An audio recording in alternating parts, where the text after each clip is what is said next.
of 2022, and the Water Amendment Bill, National Assembly Bill number 33 of 2023. Honourable members, pursuant to the provision of Standing Order 41-4, I wish to report to the House that I have received 2 messages from the Senate regarding the approval of the mediated versions of 2 National Assembly bills by the Senate. The 2 messages convey that on 19th November 2024, the Senate considered and approved the mediated version of the National Rating Bill, National Assembly Bill number 55 of 2022, and the Water Amendment Bill, National Assembly Bill number 33 of 2023.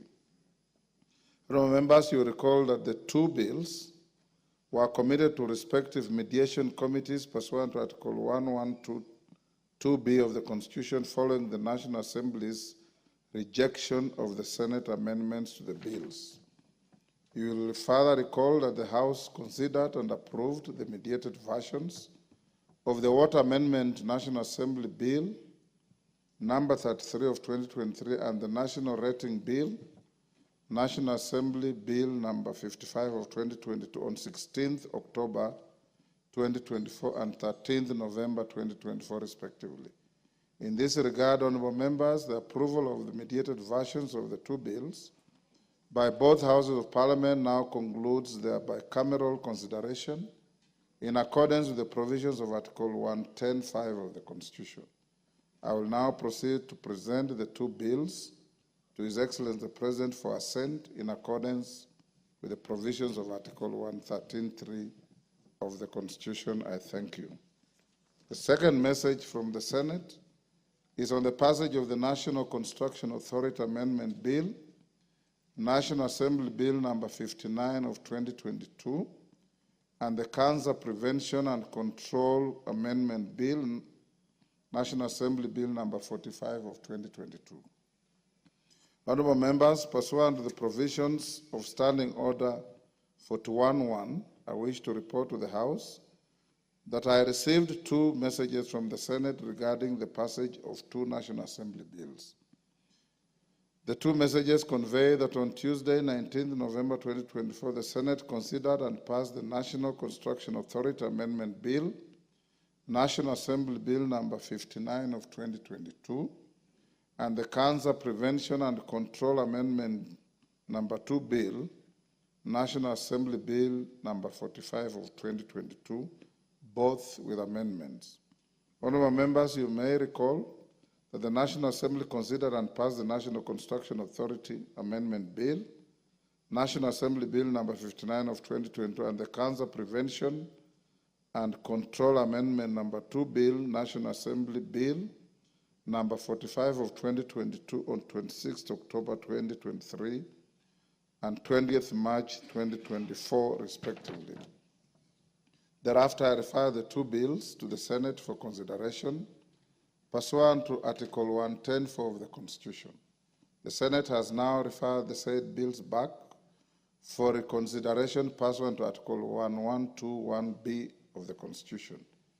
The House is therefore required to consider the Senate amendments to the 2 bills, and in this regard, I hereby direct the clerk to circulate the schedules of the Senate amendments to the 2 bills to all members as required by the standing orders. Further, the schedule of Senate amendments to the National Construction Authority Amendment Bill, National Assembly Bill number 59 of 2022, stand referred to the Departmental Committee on Housing, Urban Planning and Public Works for consideration. With regard to the schedule of Senate amendments to the Cancer Prevention and Control Amendment number 2 Bill, National Assembly Bill number 45 of 2022, they stand referred to the Departmental Committee on Health for consideration. Honourable members, I urge the 2 committees to prioritize their consideration and report to the House as soon as is practicable to enable the House to consider the Senate amendments to the respective bills.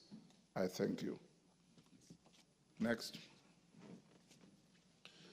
Order number 4, petitions. Order number 5, papers. Majority Leader.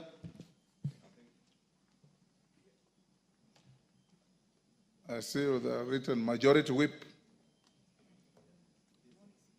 The deputy majority whip.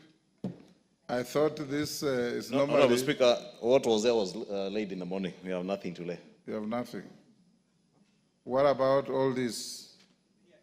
Report of the Auditor General and financial statements for some schools. You don't have those? Honorable Speaker, yes, the clerk's office had duplicated what was laid in the morning, but there is one for the afternoon sitting. Clerk, and the heading on this, on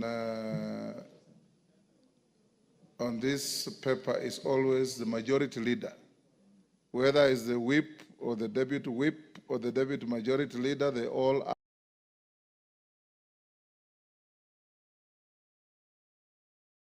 act under the umbrella of the majority leader. Go ahead.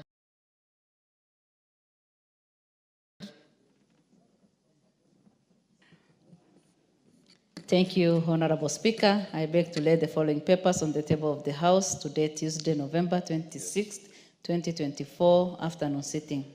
Number 1, reports of the Auditor General and financial statement for the years ended 30th June 2021, 30th June 2022, and 30th June 2023, and the certificates therein in respect of number 1, A, Saka Girls Secondary School, B, Kulamawe Secondary School, C, Kina Secondary School, D, Garbatura Girls Day School Secondary School, E, Garbatula Boys High School, F, Kitui High School, and G, Iku Boys High School. Number 2, the exit report of the National Hospital Insurance Fund Board. Thank you, Honorable Speaker, and I beg to lay. Thank you, Chairperson, Departmental Committee on Social Protection. Alice. Thank you. Honorable Speaker, I beg to lay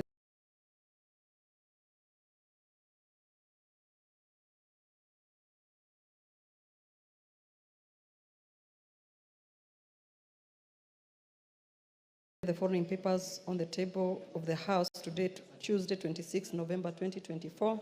Report on the Departmental Committee on Social Protection on the vetting of nominees for appointment as chairperson and as a member of the National Gender and Equality Commission.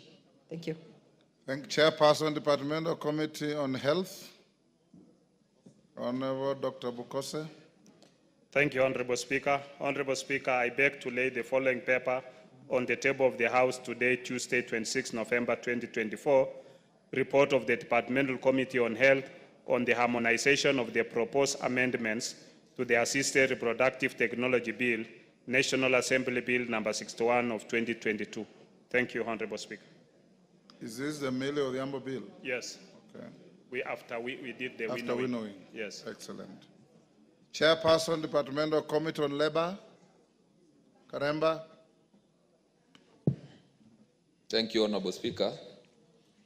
Honorable Speaker, I beg to lay the following paper on the table of the House today, Tuesday, 26th November 2024. A report of the Departmental Committee on Labor on the vetting of nominees for appointment as chairperson and as members of the Salaries and Remuneration Commission. Thank you, Honorable Speaker. Chairperson, Departmental Committee on Finance and National Planning. Thank you, Honorable Speaker. Honorable Speaker, I beg to lay the following papers on the table of the House today, Tuesday, the 26th of November 2024. Reports of the Departmental Committee on Finance and National Planning on its consideration of the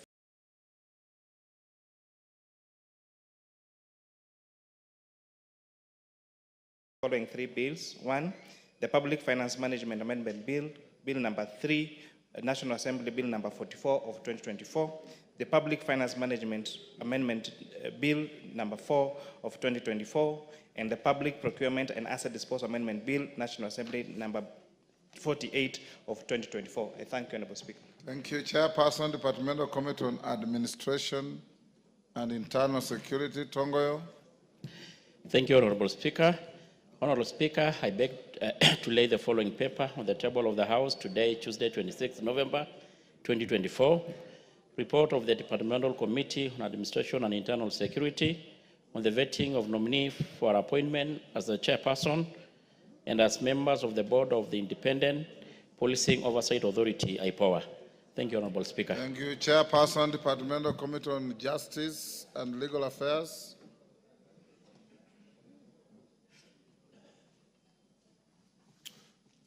Thank you very much, Mr. Speaker.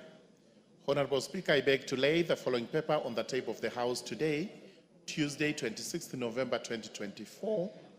Report of the Departmental Committee on Justice and Legal Affairs on the vetting of nominees for appointment as chairperson and as members of the Commission on the Administration of Justice. Thank you, Mr. Thank Speaker. you. Next order. Order number 6, notices of motion. Chairperson, Departmental Committee on Social Protection, Alice. Thank you, Honorable Speaker. Honorable Speaker, I beg to give notice of the following motion that taking into consideration the finding of Departmental Committee on Social Protection in its report on the vetting of nominees for appointment as chairperson and as a member of the National Gender and Equality Commission laid on the table of the House on Tuesday, 26 November 2024, the pursuant to Article 230 of the Constitution and Section 3 and 8 of the Public Appointment Parliamentary Approval Act, Cap 7F, this House approves the appointment of 1. Honorable Rehema Dida Jaldesa as the chairperson of the Gender and Equality Commission, and 2. Michael Zomo Bithuka as a member of the National and Gender and Equality Commission. Thank you, Honorable Speaker. Chairperson, Departmental Committee on Labor, Karemba. Thank you, Honorable Speaker.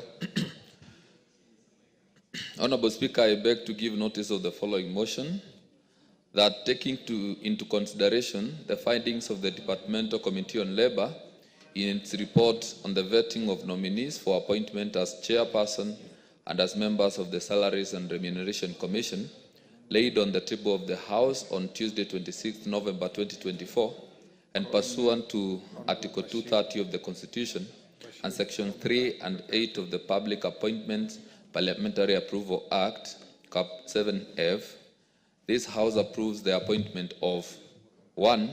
Mr. Sami Chepkwonyi as the chairperson of the Salaries and Remuneration Commission, and 2. The following nominees as members of the Salaries and Remuneration Commission to represent the specified institutions. 1. Major General Retired Martin Kizito Ongonyi, CBS, as nominee of the Defense Council. 2. Mr. Mohammed Ahmed Abdi as a nominee of the Senate on behalf of county governments. Number 3, Ms. Jane Gataka Njage as a nominee of the Teacher Service Commission. 4, Dr. Gida Odera as a nominee of the Federation of Kenya Employers, FKE. Number 5, Dr. Geoffrey Apollo Omondi as a nominee of the Central Organization of Trade Union, COTU. And number 6, Mr. Leonid Ashindu as a nominee of the Association of Professional Societies in East Africa, APSEA. Thank you, Honorable Speaker. Thank you, Karemba. Chairperson, Departmental Committee on Administration and Internal Security, Tongoyo. Honorable Speaker, I beg to give notice of the following motion, that taking into consideration the finding of the Departmental Committee on Administration and Internal Security in its report on the vetting of nominee of appointment as chairperson and as members of the Board of Independent Policing Oversight Authority, laid on the table of the House on Tuesday, 26 November 2024, and pursuant to Article 252B of the Constitution as read together with Section 11(5) of the Independent Policing Oversight Authority, Act Cap 86, and Section 3 and 8 of the Public Appointment Parliamentary Approval Act, Cap 7F, this House approved the appointment of 1. Mr. Hamed Isaac Hassan, CBS, as the chairperson of the Board of Independent Policing Oversight Authority. The following nominees as members of the Board of Independent Policing Oversight Authority: Ms. Anne Wanjigo Mwangi, Dr. Mika Onyego Nyakego, PhD, OGW, Mr. Boniface Kipkemoi Samati, Dr. Annette Mudola Mboga, Honorable John Mushiri Nyaga, HSC, Mr. Ken Williams Nyakomita, OGW, and Ms. Jacqueline Lucalo Mwenezi. Thank you, Honorable Speaker. Chairperson, Departmental Committee on Justice and Legal Affairs. Thank you, Mr. Speaker. Honorable Speaker, I beg to give notice of the following motion. That taking into consideration the findings of the Departmental Committee on Justice and Legal Affairs in its report on the vetting of nominees for appointment as chairperson and members of the Commission on Administrative Justice laid on the table of the House today, 26th November 2024, and pursuant to Article 252B of the Constitution, as read together with the Sections 10 and 11 of the Commission on Administrative Justice Act, Cap 7J, and the Sections 3 and 8 of the Public Appointments Parliamentary Approval Act, Cap 7F. This House approves the appointment of the following to the Commission on Administrative Justice. Number 1, Mr. Charles Orinda Ndulo, Chairperson. Number 2, Honorable Charles Njagua Kanyi, Member. And number 3, Ms. Dorothy Jemato Kimengech as Member. Thank you, Honorable Speaker. Next order. Order number 7, questions and statements.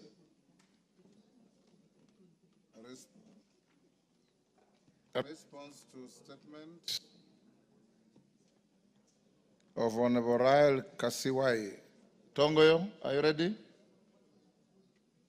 Administration and Internal Security is a statement requested by a member for West Pokot. Is she requesting? Oh, sorry, she's requesting. She's requesting, Honorable Speaker. The next are the Kasiwai. Kasiwai. Statement dropped. Next, Gonzirai.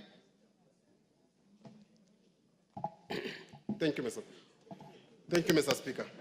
Honorable Speaker, pursuant to the provision of Standing Order 44(2)(c), I rise to request for a statement from the chairperson of the Departmental Committee on Blue Economy, Water and Irrigation regarding the status on implementation of Makamini Dam project. Honorable Speaker, the Makamini Dam project is located west of Makamini Shopping Center in Kwale County and financed by the national government through the Coast Water Works Development Agency. The project aims to improve access to water and hygiene for over 40,000 residents from Makamini, Kinagoni, Matumbi, Mtaa, Mabesheni, Bofu, Kibandaongo, and Minyenzeni and Mwabila sublocation. It is also the second biggest project after Mwache Dam. Mwache Multipurpose Dam project, which is meant to harness the flood flows from Mwache River Basin for domestic water supply and irrigation in Kwale and Mombasa counties. Despite its strategic importance, the people has been faced with inordinate delays since the launch of its construction by the Ministry of Water, Sanitation and Irrigation in 2021. Honorable Speaker, it is against the background that I seek a statement from the chairperson of the Departmental Committee on Blue Economy, Water and Irrigation on the following. A report on the status of the Makamini Dam projects, including progress report and any challenges encountered by the Ministry of Water, Sanitation and Irrigation. 2, the measures put in place to facilitate collaboration between the county government, the National Land Commission and the County Land Office to jointly fast-track resolution of ownership of the targeted pieces of land and compensation of owners of the acquired land, and the steps taken by the Ministry to ensure timely completion of the construction of Makamini Dam Project Phase 1 and the expected date of completion. I thank you, Honorable Speaker. Bowen, Chairman, when can you bring a response next week? No, 2 weeks, Mr. Speaker. 2 weeks, you know we are breaking next week. Which 2 weeks? Let me try, Mr. Speaker, if I can Bring a response by Thursday morning. By Thursday, okay. Yes. I'd like to, Mr. Speaker. Thank you. Rashid Betsimba.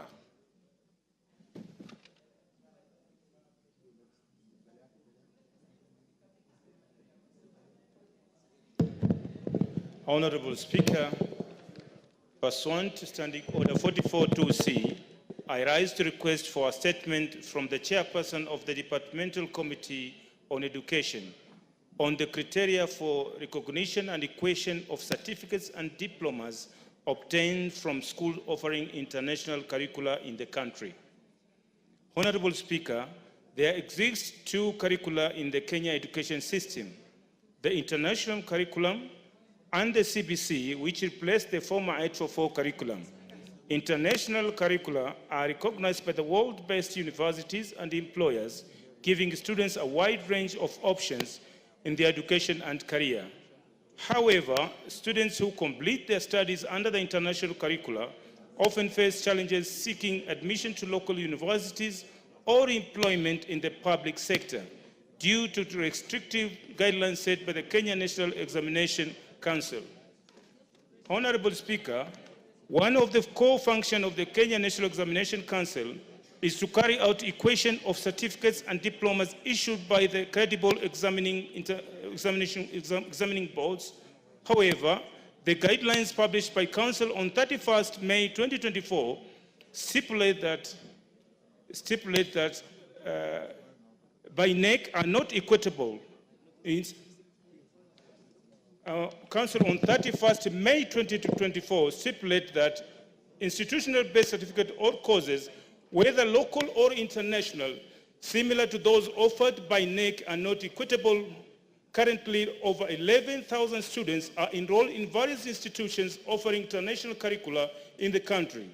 This policy effectively bars these students from admission to local university and from employment within the public sector solely due to the lack of an equivalent certification. Honorable Speaker, it is against this background that I seek a statement from the Chairperson of the Departmental Committee on Education on the following. 1. The reason for the inordinate delay by NEC in formulating guidelines on equation of certificates or diplomas obtained from schools offering international curricula within the country. 2. Measures undertaken by the Ministry of Education to facilitate the equation of certificates and diplomas obtained from international schools in the country, thereby allowing these students access to local university admission and public sector employment opportunities. Lastly, action taken by the Ministry of Education to address the challenges faced by students of international curricula who are impacted by NEC's policies. I thank you, Honorable Speaker. Chair Education. Malulu Njende, are you the Vice Chair of Education?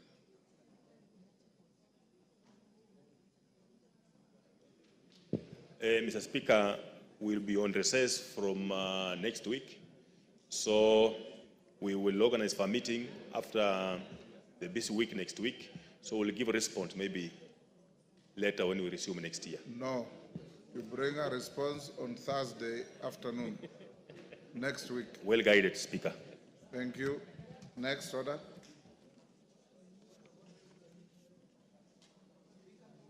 Yes, Honorable Architect Mulyungi. Give Mulyungi the mic.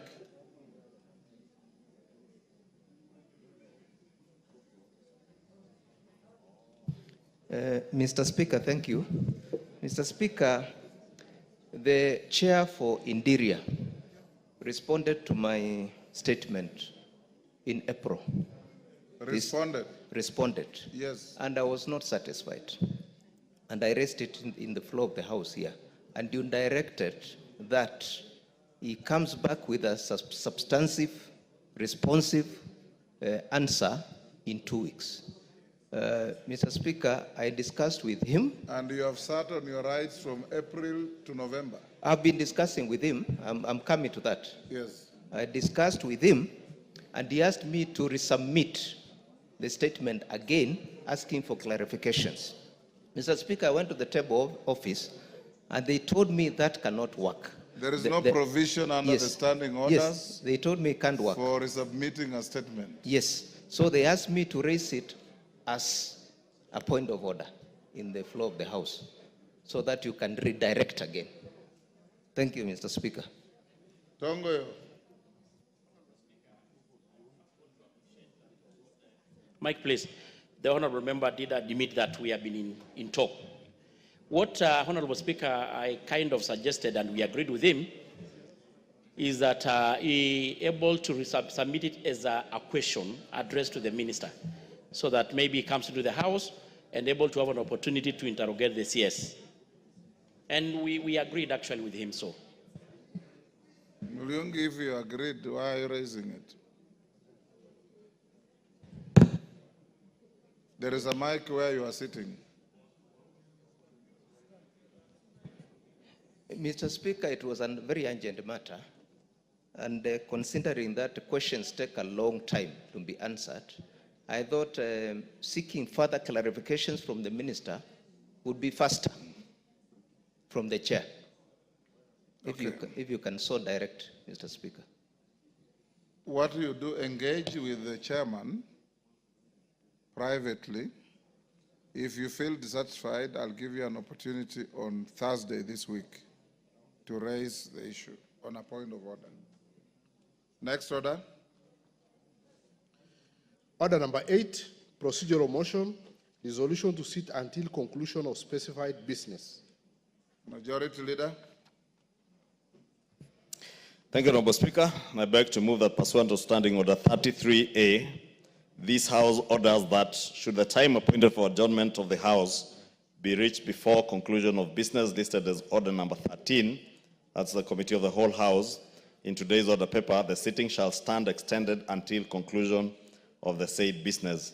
Honorable Speaker, I'm moving this on behalf of the House Business Committee, which did resolve yesterday that the coffee bill that is listed as order number 13, yes, order number 13, Committee of the Whole House. Honorable Speaker, this coffee bill, as you mentioned, was on the floor almost the whole of last week, from Tuesday all the way to Thursday, and we were only able to go up to only clause number 11. And the chair of the committee was here last week to transact business, but we could not get the numbers to transact. Honorable Speaker, I want to agree with you. Those members who are from the coffee growing areas, and Honorable Speaker, you will give me the latitude tomorrow afternoon or tomorrow morning to name any member. You know, last week, but one Honorable Speaker, when I mentioned members who are not seated in the House, I saw a lot of good positive change with members now being there when it is time to ask their questions, chairs of committees being there when there are questions and statements that relate to their committees. It is good that the chair of the Agriculture Committee, the Honorable Mutunga, has been seated in this House throughout this debate. He is always here. He is always here. But if you look for the vice chair of that committee, he is never here. If you count the number of members from the Agriculture Committee, there are a handful who are here. And, Honorable Speaker, I'm saying this to serve notice to members of the Agriculture Committee. And I know the whips are here. They know what to do. Honorable Millie Odhiambo knows what to do as a whip of the minority. Honorable Soro knows what to do with members of the Agriculture Committee who are not there to transact business that relates to their own committee. Members of Parliament who come from coffee growing areas. Honorable Speaker, as you said, it is not enough to shout in funerals how much you are pushing for coffee farmers, yet when you should be pushing legislation that will benefit those coffee farmers, you are never there on the floor. But after this, you will hear members over the weekend saying, oh, we have legislated, we have passed a bill. You passed it and you are not there. You did not contribute even a word in the enactment of that legislation, Honorable Speaker. Allow me, Honorable Speaker, tomorrow, I am listing all constituencies that grow coffee, and even those with potential to grow coffee. The member for Ainabko told us yesterday that he was the first farmer to introduce coffee in Uasin Gishu. Therefore, when we talk about coffee growing areas, we want to see members from Uasin Gishu in those areas where they are growing coffee. The Honorable Sunkuli has been here because in Kilgoris, he knows they are now growing coffee. So it is not just members from Central Kenya or the Mount Kenya region where they have been traditionally been growing coffee. I have seen coffee, as you said, Honorable Speaker, in Endebes, in Trans Nzoia County. I'm glad the Honorable Magufuli, Honorable Speaker, Majority Leader, Ferdinand Wanyonyi. Majority Leader, if you want to know, coffee is grown in Kiambu, yes, Murang'a, Kirinyaga, Embu, Nyeri, Machakos, Meru, Nyamira, Kisii, Kakamega, Bungoma, Machakos, Kericho, Nandi, Uasin Gishu, Trans Nzoia. Thank you, Honorable Speaker. Yes. Now you have done what I intended to do tomorrow. Yes. Now, members from those particular counties, as named by the Speaker, if you are not here to legislate on this coffee bill, please waste no time going to shout in funerals and in weddings and crying more than the bereaved farmers on the coffee prices, on the cherry fund. The time to act is now. And Honorable Speaker, this business will go on until conclusion of that business, because the House Business Committee did direct yesterday that we cannot continue with this bill being on the order paper every other week. It has to come to an end today. And therefore, Honorable Speaker, allow me to move and request all those members, those from Kiambu County where I come from, all of them, including the member for Kikuyu, who has not a single coffee bush. But my neighbor, Honorable KJ, had about 100 coffee bushes around Mohori area. But nowadays, I see he has planted houses more than coffee. But it will be important that all of us are there, Honorable Speaker, so that we conclude this debate this evening. And I would like to ask the chair of the committee to continue the good work he was doing, and therefore beg to move. It's a procedural motion, nothing much to say, and request the deputy whip of the minority, the Honorable Mwenje, the member for Embakasi West, where there's not a single coffee bush, but he was here last week. Honorable Speaker, it was so embarrassing on Thursday when we closed business. Besides the chair of the Agriculture Committee, and I think Honorable Pukose, is only the leadership that were here, about 8 people. On Thursday, the member for Githunguri was also not here. And she's among the people who are very good in shouting at funerals about coffee.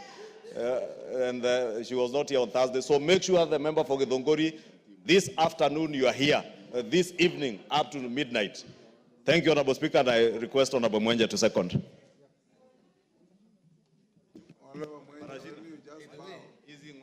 It cannot go unanswered. I thought it wasn't done. Thank you, Honorable Speaker.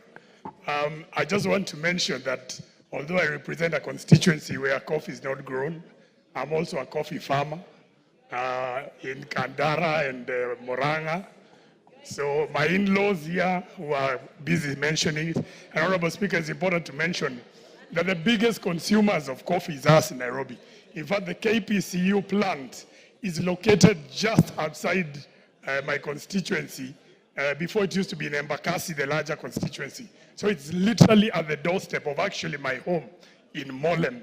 It's in, people call it Dandora, but it's actually Molem. So, Honorable Speaker, I will be here and I second the motion. Thank you, Honorable Speaker. Thank you. Order, Honorable Bissau, take your seat.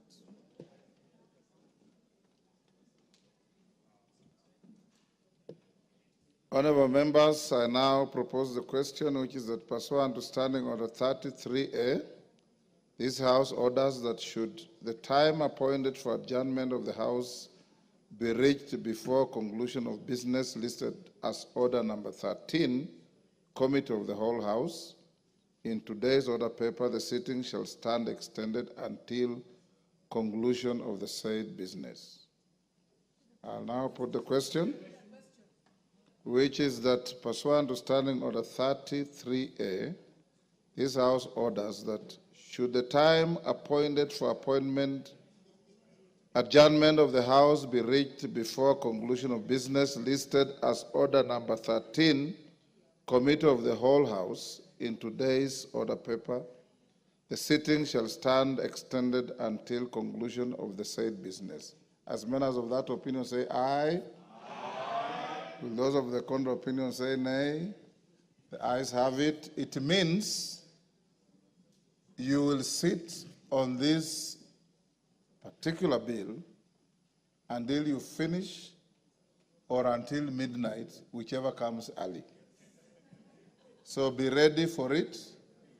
And if you want to know the importance of this legislation, go back to the law books of the 50s, when Mbiu Koinange was prosecuted by colonialists for attempting to grow coffee because it was an exclusive crop for colonial oppressors and settlers. So you are opening up for your people to grow coffee.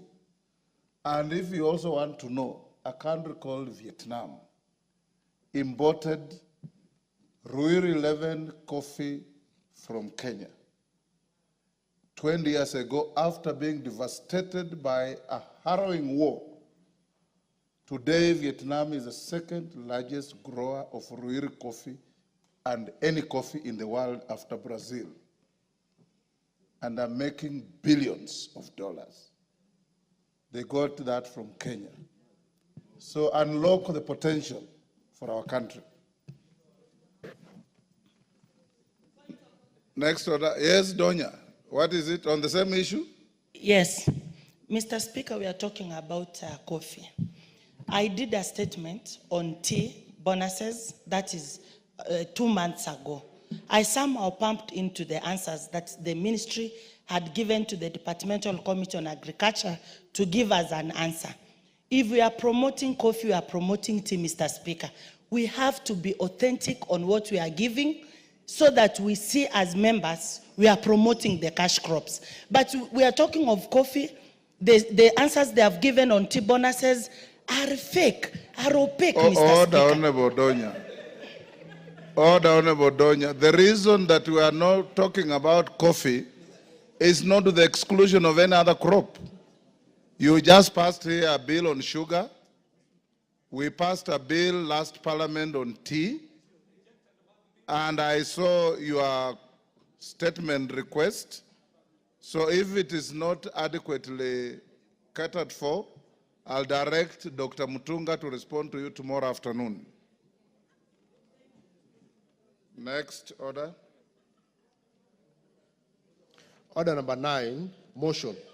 Debate on the President's address, day 4.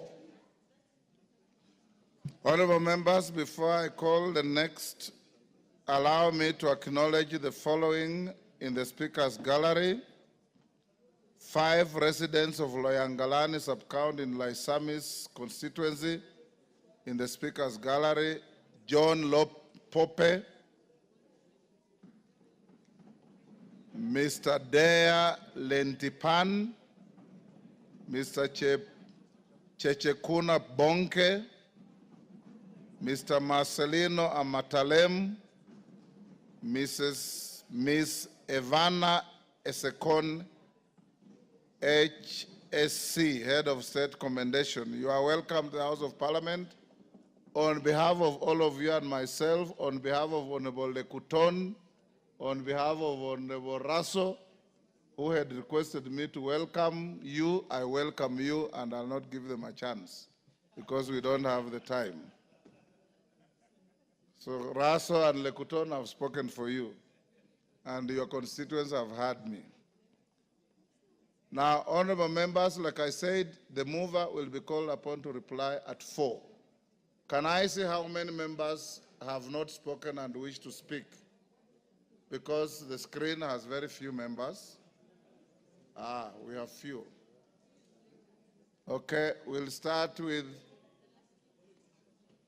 was there anybody on the floor?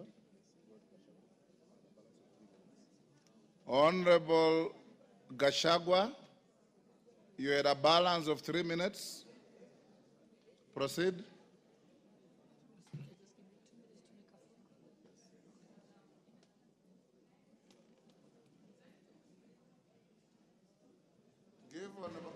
Thank you, Mr. Speaker. Before we broke for lunch, Mr. Speaker, I was contributing to this motion and to the address of the nation by the President, and I was almost concluding. Mr. Speaker, I am, Mr. Speaker, I wish to put a clause that the President did a great speech by addressing virtually all concerns by Kenyans. And Mr. Speaker, I would like to address the issue of this Adani issue, Mr. Speaker. Mr. Speaker, as much as Adani issue was addressed and they were stopped doing business in Kenya, this should not condemn the issue of PPPs. Mr. Speaker, the issue of PPPs is the one that will unlock the deteriorating aspect of infrastructure in this country. Mr. Speaker, I believe that once we encourage the PPP engagement, that's when that our infrastructure will be improved. I have a dam in my area called Pesi. I believe, Mr. Speaker, with its amount, the required budget for that dam is almost 30 billion, 20 to 30 billion. Without PPP arrangement, it will be a tall order for the government to execute it. So as much as one entity was regarded unfit to work in this country, let us encourage this issue of PPPs. Mr. Speaker, I outlaid the indicators that this country is on the right path because of the good address to inflation and the dollar. But I wish, Mr. Speaker, that the way the government is saying that we have improved economically, I wish this aspect will add to the improvement of putting money in the pockets of Kenyans. Thank you, Mr. Speaker.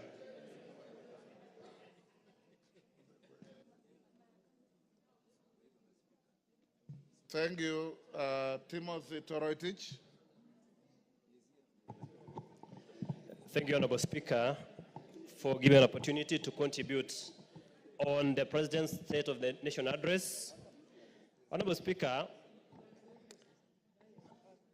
I have read the letter, the spirit and the intent of the address. Honorable Speaker, I wish to acknowledge that from the beginning, and in particular paragraph 6 of this address, the President said the following, that to my understanding, the concerns and issues voiced by Kenyans, voiced by millions of Kenyans about the state of our nation deserve meaningful engagement through understanding and thoughtful response.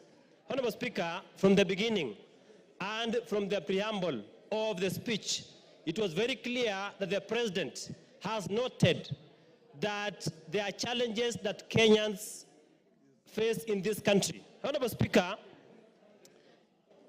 it is good that the President has acknowledged that there are certain challenges, and the purpose of this speech was for the President to assure and to reassure the nation that we are on the right trajectory.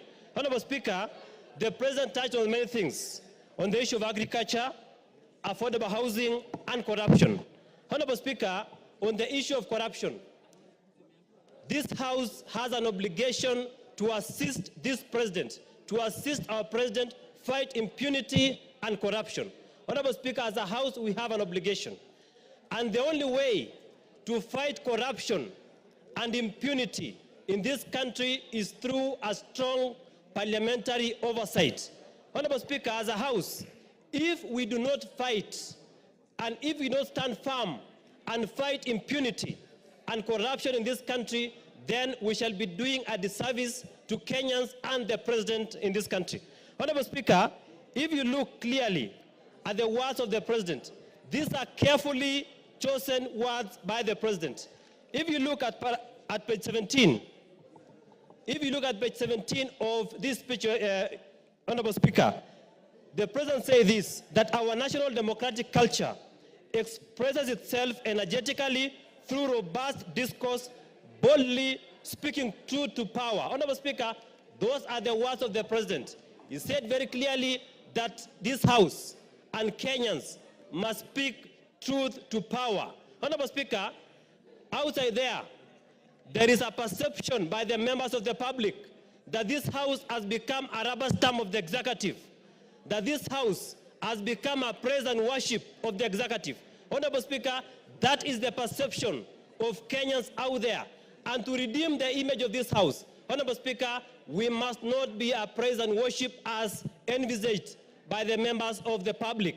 Honorable Speaker, when it comes to the question of loyalty and the question of speaking the truth, Honorable Speaker, we should speak the truth at any moment, at any point as a House. Honorable Speaker, on the issue of Adani,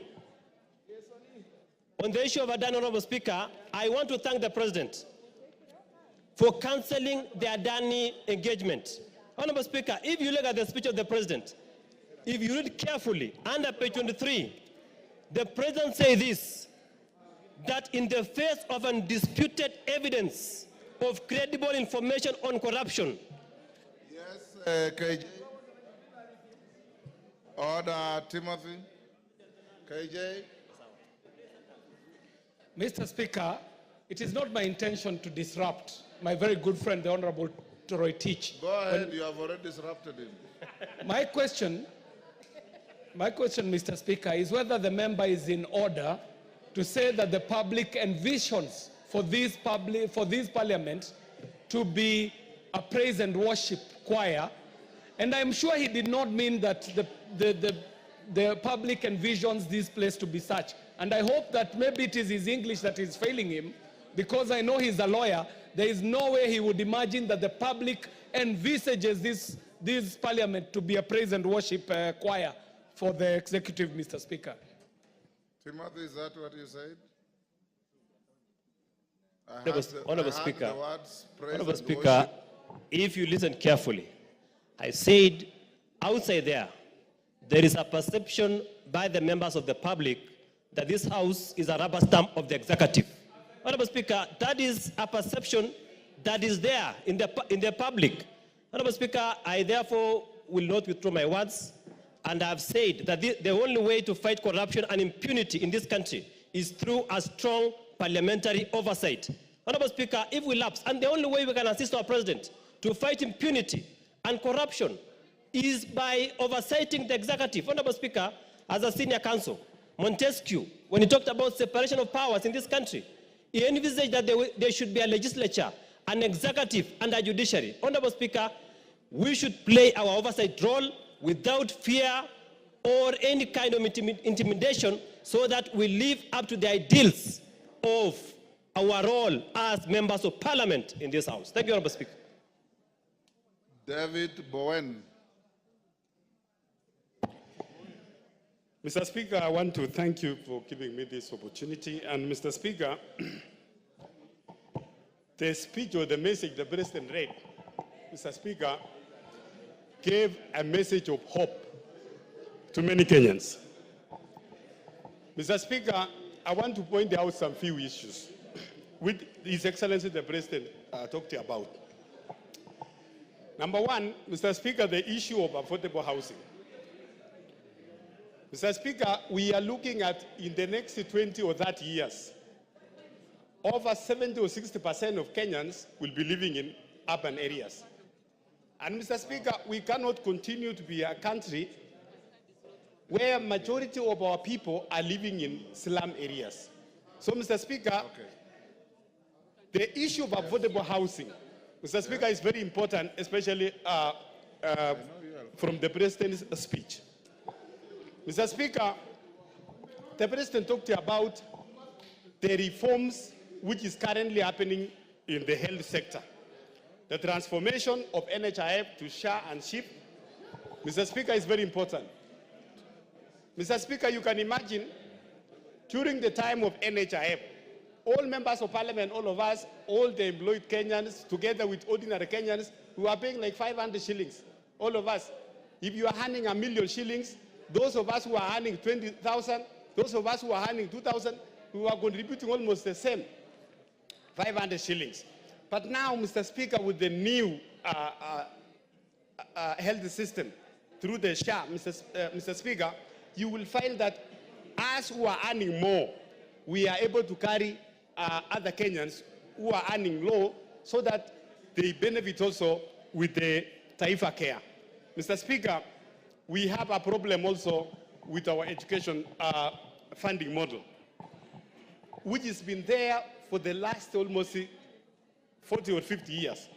The reform which the President actually announced, Mr. Speaker, with the new model, will see that members of parliament who are here, they cannot be paying the same, their children cannot pay the same as those ordinary Kenyans. We are coming up with a model where the children from those families who are able, they are able to pay a bit more than those ones who are from the poor. Mr. Speaker, the message from the President, which I want to insist on the issue of corruption. Mr. Speaker, we need to deal with it. And we need to deal with it very firmly and seriously, Mr. Speaker. Mr. Speaker, the issue of Adani, which the President cancelled during his speech here, it was very embarrassing that there was no serious background check. And now we know that our airport requires expansion. We need also to increase our electricity connectivity. But Mr. Speaker, as we do so, we need to follow the processes, let those who are involved to make sure that we don't get again ourselves into the embarrassing positions. So, Mr. Speaker, generally, I want to support the President's speech and say that, Mr. Speaker, as a House, also, we need to play our role and make sure that we check the executive properly. Thank you, Mr. Speaker. Anthony Wainaina.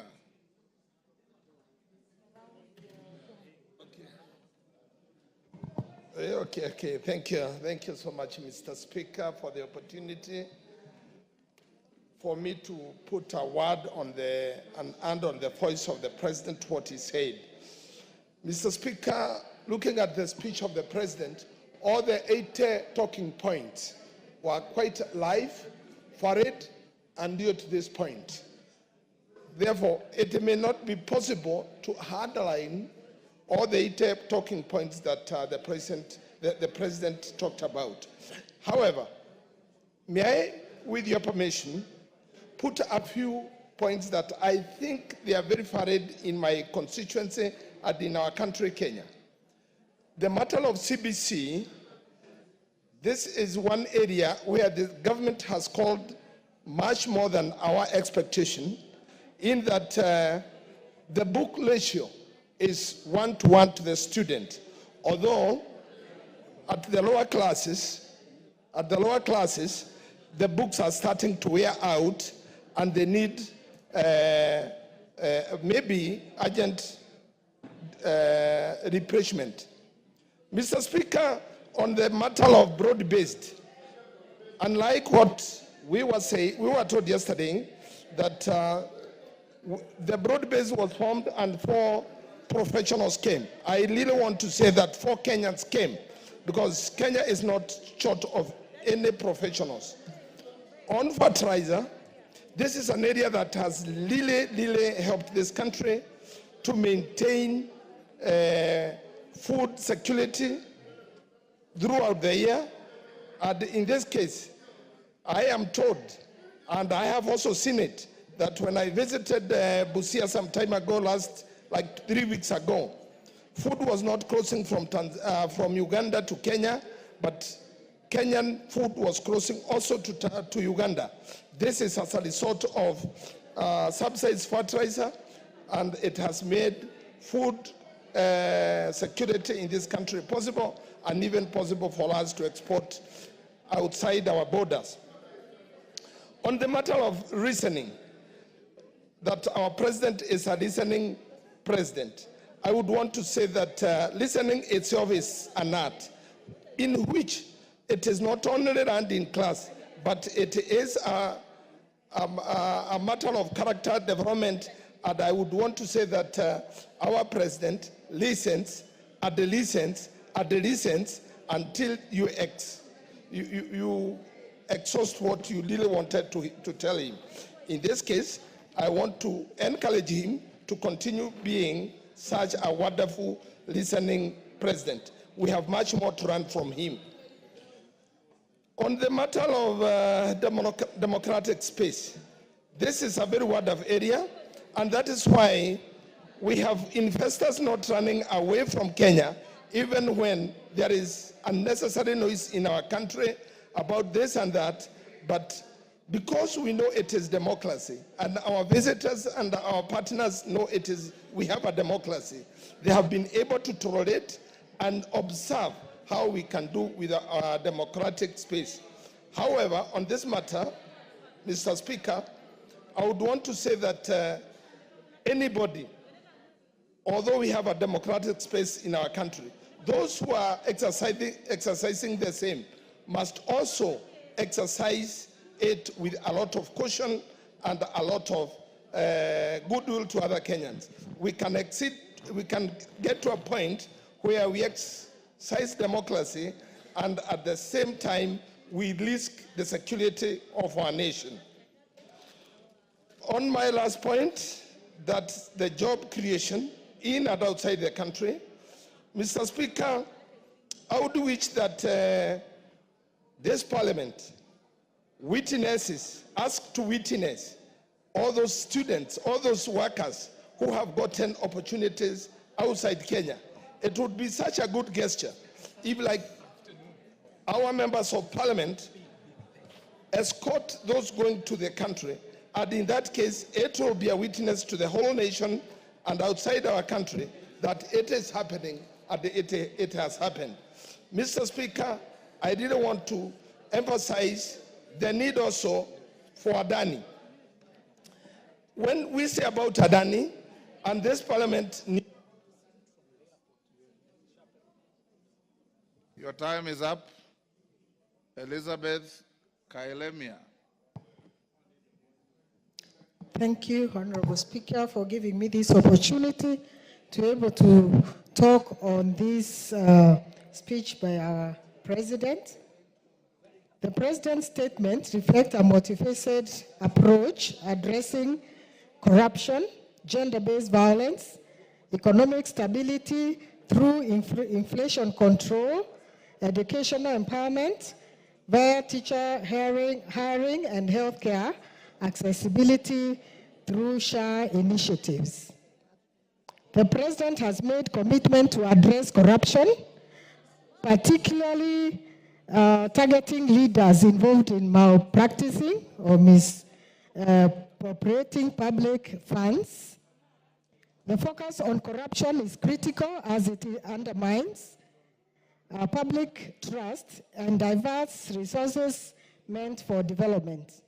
The President's stance indicates a willingness to confront powerful critics and hold them accountable, which is essential for restoring integrity in governance. About femicide, the alarming rise in femicide or the killing of women based on their gender has prompted the President to pledge decisive action against perpetrators. The reference to the 16 days of activism campaign highlights an international effort aimed at raising awareness about gender-based violence and advocating for women's rights. This initiative seeks to mobilize communities and governments to take concrete steps towards preventing violence against women and ensuring justice for victims. The President's commitment suggests an acknowledgement of the severity of this issue and a determination to implement policies that protect women. On inflation, in addressing inflation, the President claims that there has been a decrease in the prices of basic commodities since he took office. This assertion is significant to inflation directly impacting the cost of living and economic stability. A reduction in inflation can indicate effective economic management and policies that support consumer purchasing power. However, it is a crucial analysis to analyze economic data from credible sources to verify these claims, as inflation rates can be influenced by various factors, including supply chain dynamics, government policy changes, and global market trends. On education, I want to applaud the President on the ongoing commitment to hiring teachers, reflects on understanding of the importance of education in national development by emphasizing empowerment through education. The administration aims to enhance teaching quality and accessibility. This initiative could lead to improved education outcomes, which are vital for fostering an acknowledgeable workforce capable of contributing to economic growth. On on health insurance. The social health insurance SHA programs offers numerous benefits aimed at providing universal health coverage. By encouraging registration in SHA, individuals gain access to essential health services without facing financial hardship due to medical expenses. The emphasis on universal health care aligns with global health goals aimed at ensuring that all individuals have access to necessary health services without suffering financial difficulty. Samuel Moroto. Thank you very much, Mr. Speaker, for also giving me time to air what I have. I want to sincerely thank the President, him as a person, because I've known him for a long time and we've worked with him. He's a guy who is out to see to it that human being, especially those Kenyans are here, are benefiting and they're improving in their lifestyle. But, Mr. Speaker, I have a problem with those people who are supposed to assist him to reach those objectives that the Kenyans are after, and saying to see that they realize the good things from the President. For example, you've mentioned about the coffee in Trans Nzoia. But if you see what is happening now in Trans Nzoia, especially on the land issue, there is a lot of corruption cartels from the Ministry of Land themselves, selling out day and night. And I don't know where they're getting some title deeds given to people. Mr. Speaker, and yet there are officials, those people who are earning the taxes given by the Kenyans, and they're not seeing that, I think we need also to ask the president to deal with these people here. There are many other Kenyans who are sincere and wish to work and help Kenyans in Kenya. Like now, the way you are working, Mr. Speaker, and your team in this parliament. There was a time when members of this parliament, honorable members, were fighting, even from here. But from the time you and your team, you see now everything is just running smoothly. People can stay up to midnight without any problem because of leadership, not any other thing. So, Mr. Speaker, I just want to wish that all the committees, especially the chairs and the leadership of this House, especially those who are closer to the president, let us be bold enough and tell the president he has to get rid of these people here and get the right people who can work. I don't say that all the CSS, all the PSS are wrong, are weak. There are those who are really working hard, like the team of security. You see now even some of us in the North Rift. There's peace. People work day and night without problems because of those people who are there. Because they go to the people and people assist them that here is a problem, that corner has a problem, this other place is good, and things move. So the president has to see to it that those who are with him, because he's just talking, like now what we are reading, when the speech I've read from the first page to the last, it's really smart, but the fruits that will come from there, nothing. So, Mr. Speaker, I want to stop there. Thank you very much.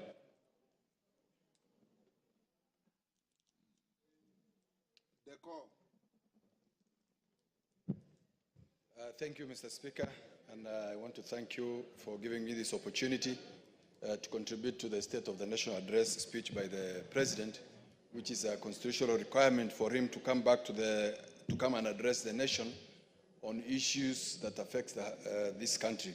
Mr. Speaker, I would like to say the President for sure addressed many issues of concern to this country and to the people of this country.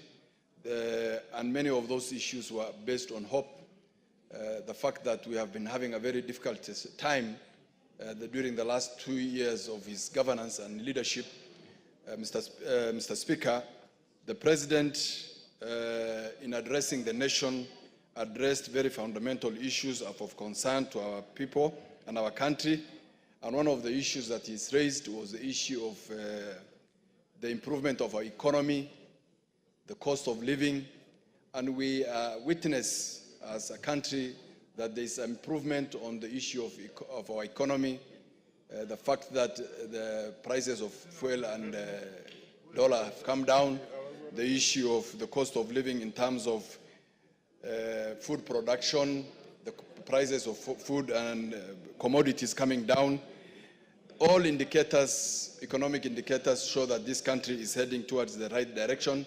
And this is as a result of the policies and the foundation the President has laid since he took over office. We all know as leaders and as people of this country that this country was doing very badly when this President took office. And now all indicators are that the country is taking a very good direction.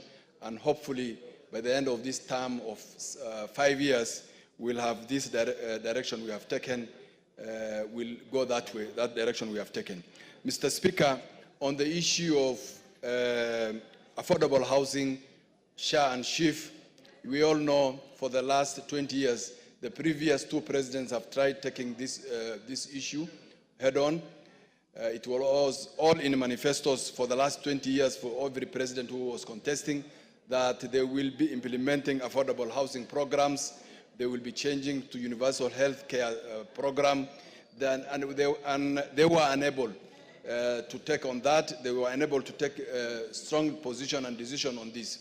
I want to thank the President of the Republic of Kenya, Dr. William Ruto, for taking it head on and showing leadership and being a very strong leader in taking a strong position on these 2 issues. We all know that there was a lot of fight against the implementation of these 2 programs, affordable housing and universal health coverage. Mr. Speaker, as I speak, for the first time we have about 1,100 housing units in my constituency since independence that have been undertaken by the national government. So it has taken off. SHA and SHIF has also taken off. As we report today, there are more than 70,000 people from Garissa County who are registered as members of SHIF and SHA. Mr. Speaker, 7 million more Kenyans have joined this program and we are getting good testimonies from them that the program is working. Had he gone back on to that decision he had made of implementing this program, then this thing will not have taken off.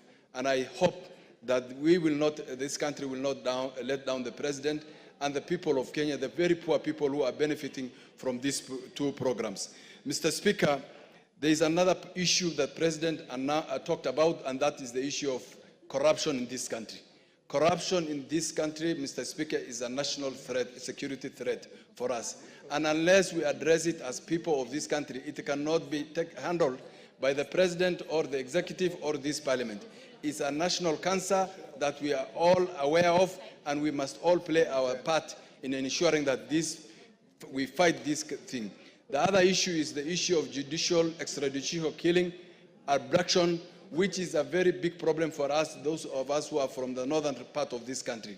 Mr. Speaker, this issue of extrajudicial killing and abduction is very rampant in our region, and I hope the security agencies of this country have heard the position the president has taken on this issue, and there shall be no more abductions and killing of our people. Thank you, Mr. Speaker. Ivo Bara. Ivo Bara.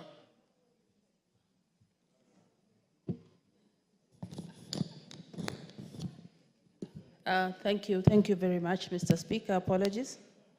I was engaged with my sister here on another matter, but nevertheless, I also want to stand and add my voice to the presidential speech that was on last week, the 21st. Mr. Speaker, let me not repeat what many people have said, but what stuck out for me mainly was the cancellation of the Adani contracts for the airport and the Ketraco. Mr. Speaker, this is a matter that has been going on for a long time, and the displeasure of the Kenyans about this contract. I am happy that he was able to listen to the ground and go back to the drawing board so that at the end of the day, we carry out projects that are in the interest of the people and that the people also have confidence in. Mr. Speaker, secondly, I was happy that he was able to raise the issue of the 2/3 gender rule. Mr. Speaker, this has been going on from the time we got the new constitution, which is no longer new, and I hope that this time he will be the one to deliver this come the next parliament. Mr. Speaker, I believe that we should be deliberate to come out with strategies that are going to make us realize this if all the parties get together and agree on a formula. And I know that we have discussed several formulas with the women leaders in this house and outside this house.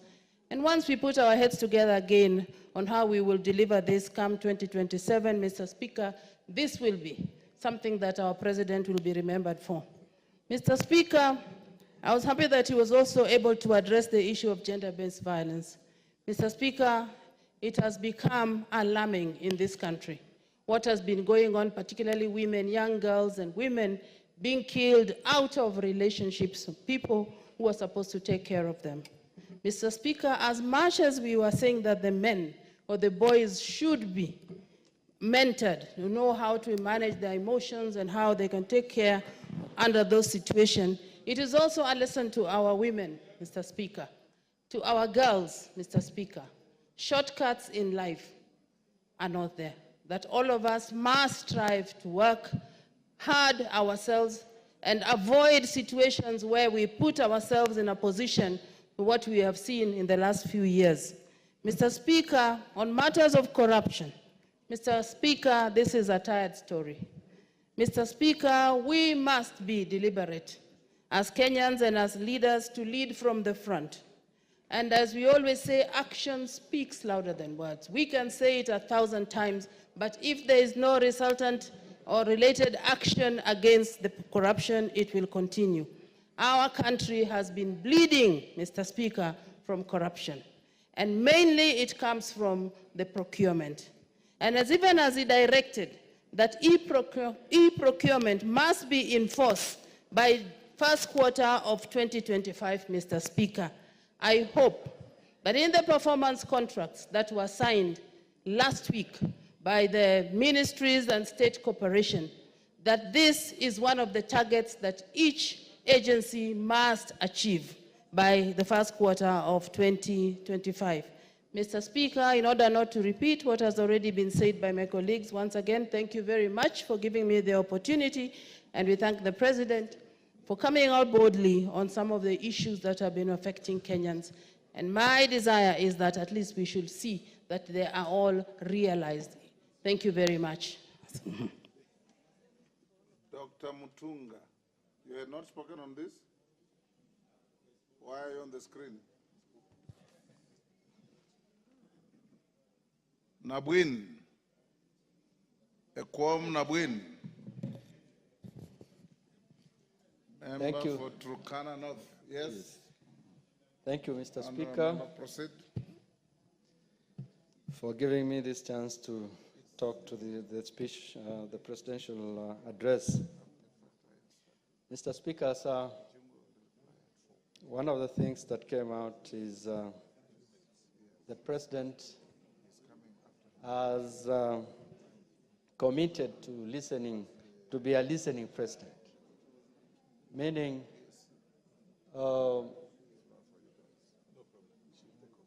Kenyans, once they speak, whether positive or negatively, they will expect their president to listen to them and respond to their issues. So this is positive from the president, and we really appreciate that. Mr. Speaker, by choosing to unite the country, the president has taken a very positive direction, because there is time when part of this country was feeling that they were left behind and they were not being given a chance in terms of development. So uniting the country in the broad-based government is a positive. Mr. Speaker, the President was able to identify and put forward a number of successes that the government have been able to implement. But, Mr. Speaker, we are looking at a number of other things that some of our communities are looking forward to from the government, from the executive. The pastoralist community want to utilize their mainstay and make it more economic than traditional. If we look at, from the President's speech, we will see how coffee sector, dairy sector, sugar sector has been supported. We are looking forward in the next financial year that the livestock sector, and especially these areas that are far from Nairobi, the executive should be able to set up similar factories, meat factories, like the KMCs. If we can have a number of sub-KMCs, like in Turkana, where it is said we have the largest number of, say, cows, largest number of shots. What happens this time, Mr. Speaker, is we're transporting our livestock all the way from Turkana, many miles away from Turkana to Nairobi. If in the next years that are coming, maybe the next presidential speech or address, you'll be able to give a positive or something that has been done those sides of the country. Mr. Speaker, the other thing that has come out from the address is one of the things that we feel we needs to be done in this country is the corruption. Corruption is still taking a toll on a number of on many sectors of this country. It seems, and this is a feeling of most Kenyans, the institution that is meant to fight corruption is facilitating corruption because no action is being seen to be taken by this institution.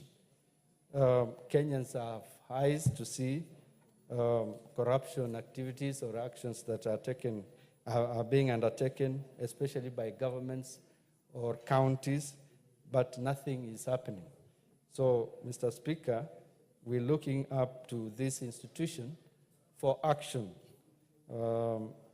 Lastly, Mr. Speaker, I want to mention something about the way we are. Your time is up. Pauline Languris. Order, Pauline, I give you just 1 minute. I said we stop at 4. The majority leader is about to reply.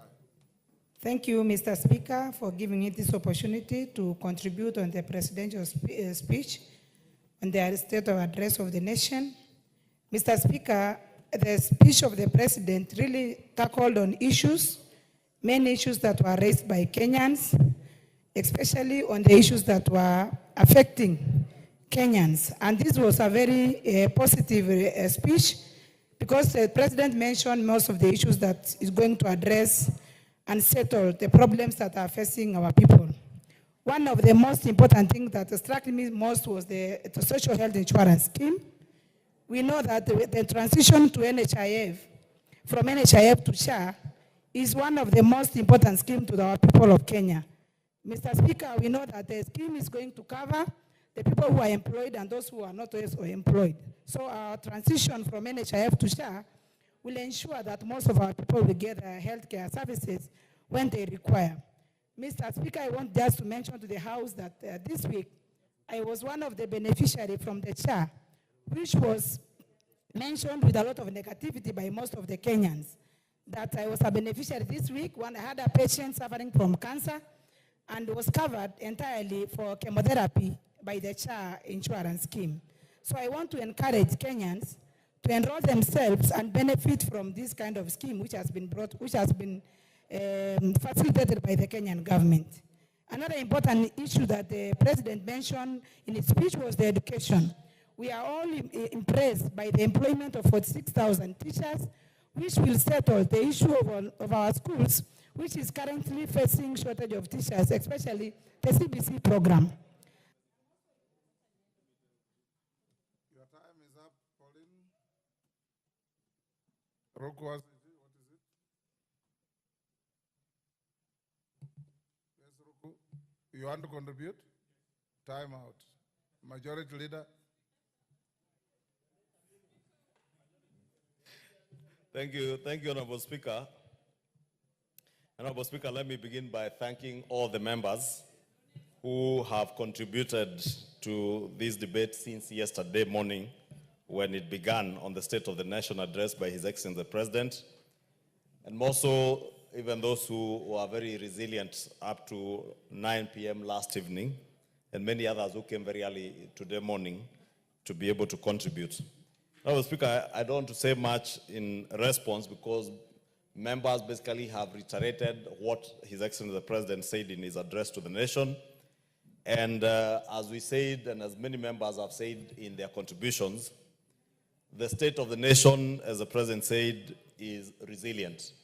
And that resilience has been exhibited by the emerging growth of our nation's economy, right from a time, Honorable Speaker, when the dollar was trading at 162 shillings. Honorable Speaker, I did hear the Deputy Leader of Minority yesterday asking whether there is indeed an appreciation of the shilling. And I know Robert Mbui is not an economic student. He may not understand many of these things. But when the shilling appreciates from 162 to 129, that is something you cannot deny, Honorable Speaker. And I heard him say that at the time this administration took over the reins of leadership, the dollar was trading at 125. Fact. But it was trading at a rate of 125 in the backdrop of very major economic setbacks. With a devastating drought, you remember at the time, Honorable Speaker, there was no fuel in the country. Kenyans may have forgotten that they had to queue with jerry cans to be able to get fuel. But when the G2G procurement process of fuel came into being, Honorable Speaker, this administration was able to stabilize not just the pricing of fuel and the price of our foreign exchange reserves, our foreign exchange rates, but also to ensure there is availability of fuel. Without naming names, Honorable Speaker, because they are friendly countries, many of our neighbors today, people are still queuing to get fuel. They do not have fuel. But in our country, we have fuel, and fuel whose prices have been coming down almost every other month for the last few months, Honorable Speaker. Honorable Speaker, the state of the economy, when it said it's resilient in terms of food security, that again speaks for itself.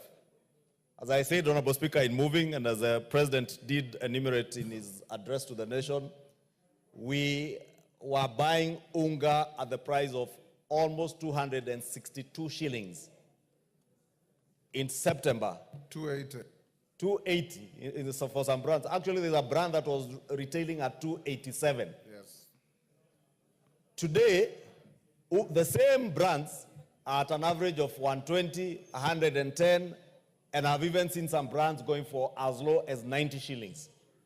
And if indeed the demonstrations that the Honorable Robert Mbui, my good friend, was involved in then, during the Unga and Sufuria movement, were about the price of Unga, then my good friend Robert Mbui cannot claim that there have not been positive changes. But that is not to mean, Honorable Speaker, that we don't have room for improvement. We still have got a long walk to walk.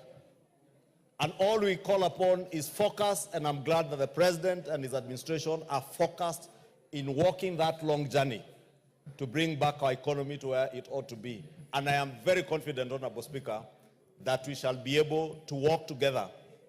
As I said, for us in the legislature, ours is to support the administration that is in power today with legislative interventions that will help them realize and anchor economic policies through legislation that will help them realize the aspirations of the Kenyan people and all the promises that we all made to the Kenyan people. And it does not matter whether you are in the minority or the majority, whether you support William Ruto as a president or not. If you love your country, if you are patriotic enough, Honorable Speaker, you must stand out to be counted in support of those policies that will anchor good legislation that will help us to achieve what we all promised the people of Kenya. And I say that, Honorable Speaker, because aware that we are all from different political parties. There are those that support this administration. There are those that do not. In the minority, like I did hear the Honorable Mbui speak about these issues yesterday. But whether you support this administration or not, Honorable Speaker, you represent people of Kenya. And the people you represent, you made certain promises and pledges to them. And they elected you on the basis of those things that you promised them. Honorable Speaker, I am glad that the President remains focused.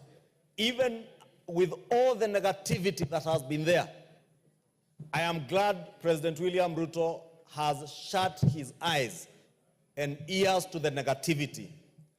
And as much as he told us that one of our core responsibilities as leaders is to listen, you listen, but do not get distracted. Remain focused on what you want to achieve for the greater good of the people of Kenya and our nation. Honorable Speaker, even for us as legislators, let us remain focused. We were elected because the people in our constituencies believed and they knew that you know better. among us the many other people you competed with. Your time to show the people of Kenya that you know better and they never made a mistake in electing you in your constituency is by making sure you offer leadership. Offering leadership does not always mean you doing what is popular. What is popular, Honorable Speaker, I've said before, may not necessarily be right.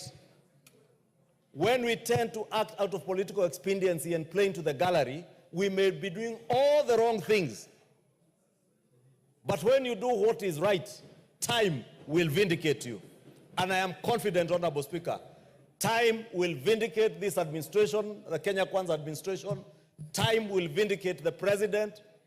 That those who talk about Ruto and lies will know there is nothing about lies with President William Ruto. That when he said in Swahili, tutawainua wale walioko mavumbini, wakule meza moja na wafalme, that indeed today, Honorable Speaker, I have listened to Honorable Lenguris saying that she has been a beneficiary of the Taifa Care under the Social Health Insurance Fund. I have seen men and women who are boda riders, mamambogas, also testify and post online how they have benefited, like the Honorable Pauline Lenguris from Taifa Care. If we have a program for medical care, universal health coverage, that is taking care of Honorable Pauline Lenguris, a member of parliament, the same way it takes care of mamamboga and the boda person, then there cannot be lies about that, Honorable Speaker. Therefore, let me conclude by saying, Honorable Speaker, since I see now we are good. I was taking some time, Honorable Speaker, for the obvious. And I see now we are good. Honorable Speaker, let me conclude by saying, as the President said, as leaders, let us continue listening to our people. Let us reaffirm the resilience of our nation and remain focused to ensure, Honorable Speaker, that we succeed. Because I, as the President said, Honorable Speaker, and I know this has rubbed some people the wrong way. Honorable Speaker, on a light note, when the President said here that failure is not an option, I was elected, Honorable Speaker, and I tweeted and posted and reposted it. And I saw many people online bashing me, asking, how many times are you going to post? And Honorable Speaker, I would repost it again to rub them the wrong way, because I believe truly that failure is not an option, and nobody should ever pray that this nation fails. If we are speaking to our national values, part of those national values is patriotism. And we have been told before that patriotism, or rather praying or hoping that your president or your nation fails, is the height of being unpatriotic. Let us be patriotic Kenyans in line with our national values, and all in one accord say that failure is not an option, and failure cannot and will never be an option for this administration. With that, I beg to reply. Thank you, Honorable Speaker. Thank you. Honorable members, will now put the question that pursuant to the provisions of Standing Order 24-6, the thanks of this House be recorded for the exposition of public policy contained in the address of His Excellency the President delivered in Parliament on Thursday, 21st November 2024, and further that this House notes the following reports submitted by His Excellency the President in fulfillment of the provisions of Article 132(1)(c) and 247 of the Constitution laid on the table of the House on Monday, 25th November 2024. 1. The 11th Annual Report on the measures taken and progress achieved in the realization of national values and principles of governance. 2. The 11th Annual Report on the progress made in fulfilling the international obligations of the Republic of Kenya. And 3.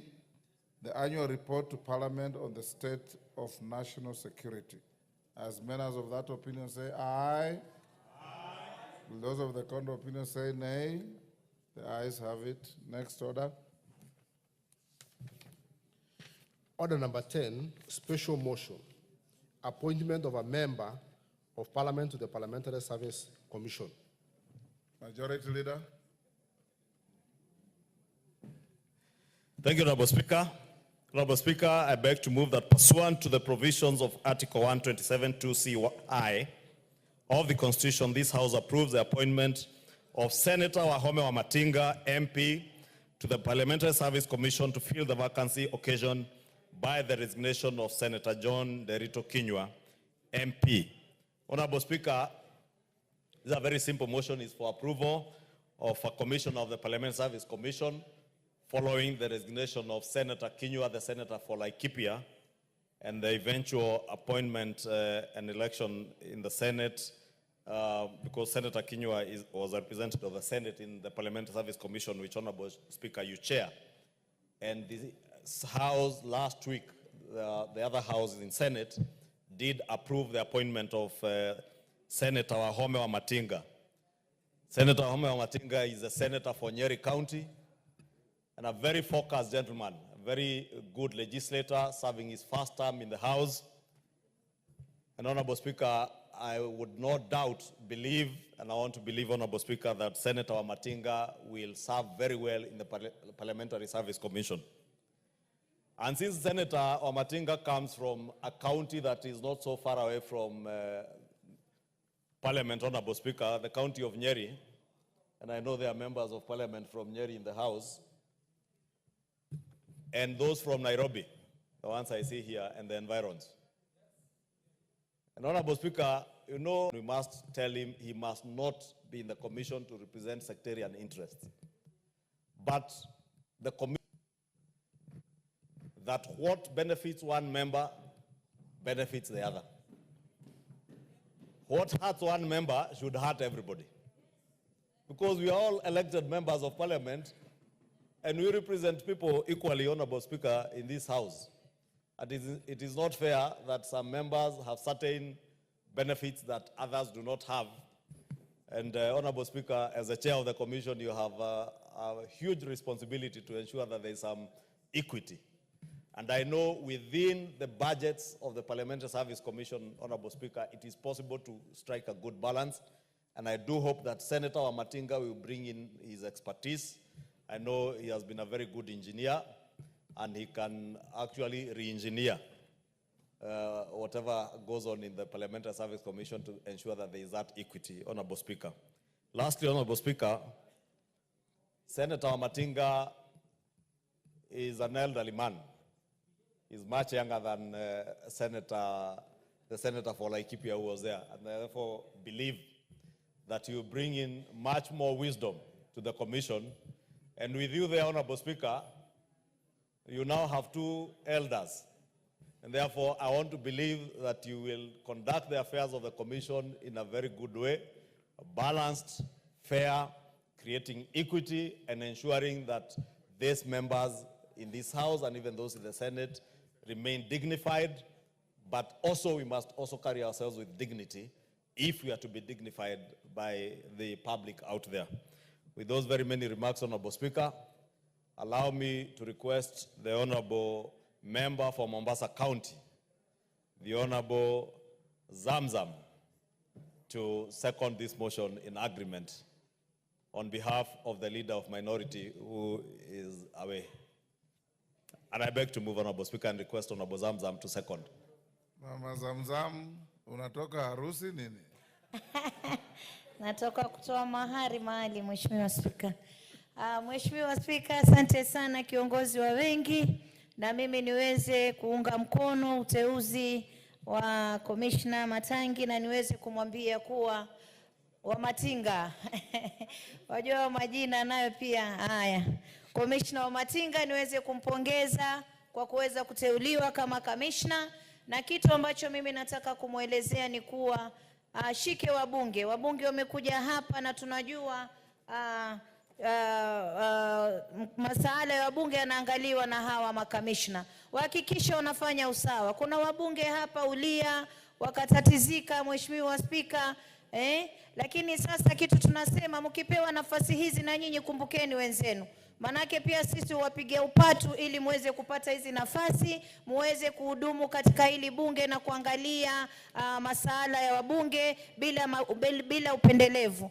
Ila mimi nataka nimwombee Mungu Mheshimiwa Spika, nimwambie ashike kasi na niweze hasa sana tena narudia sana kumshukuru rais wetu Mheshimiwa Dr. William Samoei Ruto kwa ile ambayo alituelezea hapa vile anavyoendeleza uchumi. Kwa hiyo na wao wasimwangushe, washike kasi, waangalie bunge, waangalie wabunge na masuala ya wabunge waangaliwe vizuri. Manake wabunge wengi wanalalamika. Na nikisema hivi mimi nazungumza sauti ya wabunge. Makamishna wasio wanajiangalia wao peke yao. Kuna wengine wanafanya kazi nzuri tunawapongeza, lakini wengine wanajiangalia nafsi zao, waweze kuangalia wabunge, waangalie nafsi za wabunge pia. Sisi tumekuja hapa pia Mheshimiwa Spika, tuna mambo yetu mengi ambayo tunataka tuangaliwe. Lakini yote pia nakushukuru Mheshimiwa Spika, umekuwa spika ambaye umetushika mkono na hawa wabunge wanaweza kusema. Umetushika mkono, tukija kwako umekuwa kama baba. Tunakuombea Mungu azidi kukubariki na hicho kiti ni chako, uzidi kubarikiwa. Asante sana Mheshimiwa Spika.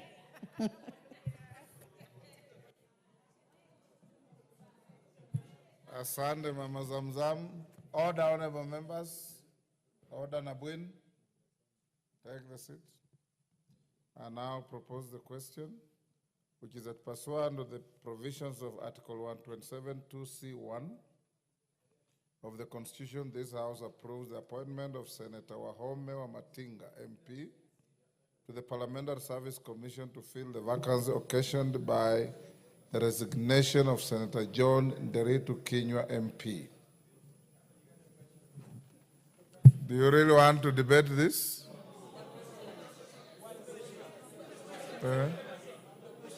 Do I put the question?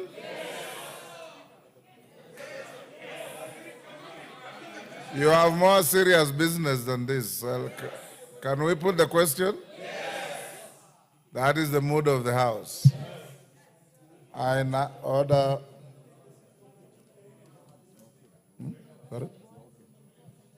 Order, honorable members, you have quorum to vote. I now put the question, which is that pursuant to the provisions of Article 127(2)(c)(1) of the Constitution, this House approves the appointment of Senator Wahome Wamatinga, MP, to the Parliamentary Service Commission to fill the vacancy occasioned by the resignation of Senator John Nderitu Kinyua, MP. As many as of that opinion say aye. Will those of the contrary opinion say nay? The ayes have it. Next order. Order number 11, the Kenya Revenue Authority Amendment number 2 Bill, National Assembly Bill number 35 of 2024, second reading.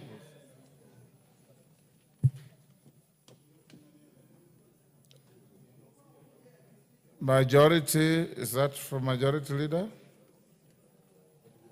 Resumption of debate. Who was on the floor? There was nobody on the floor.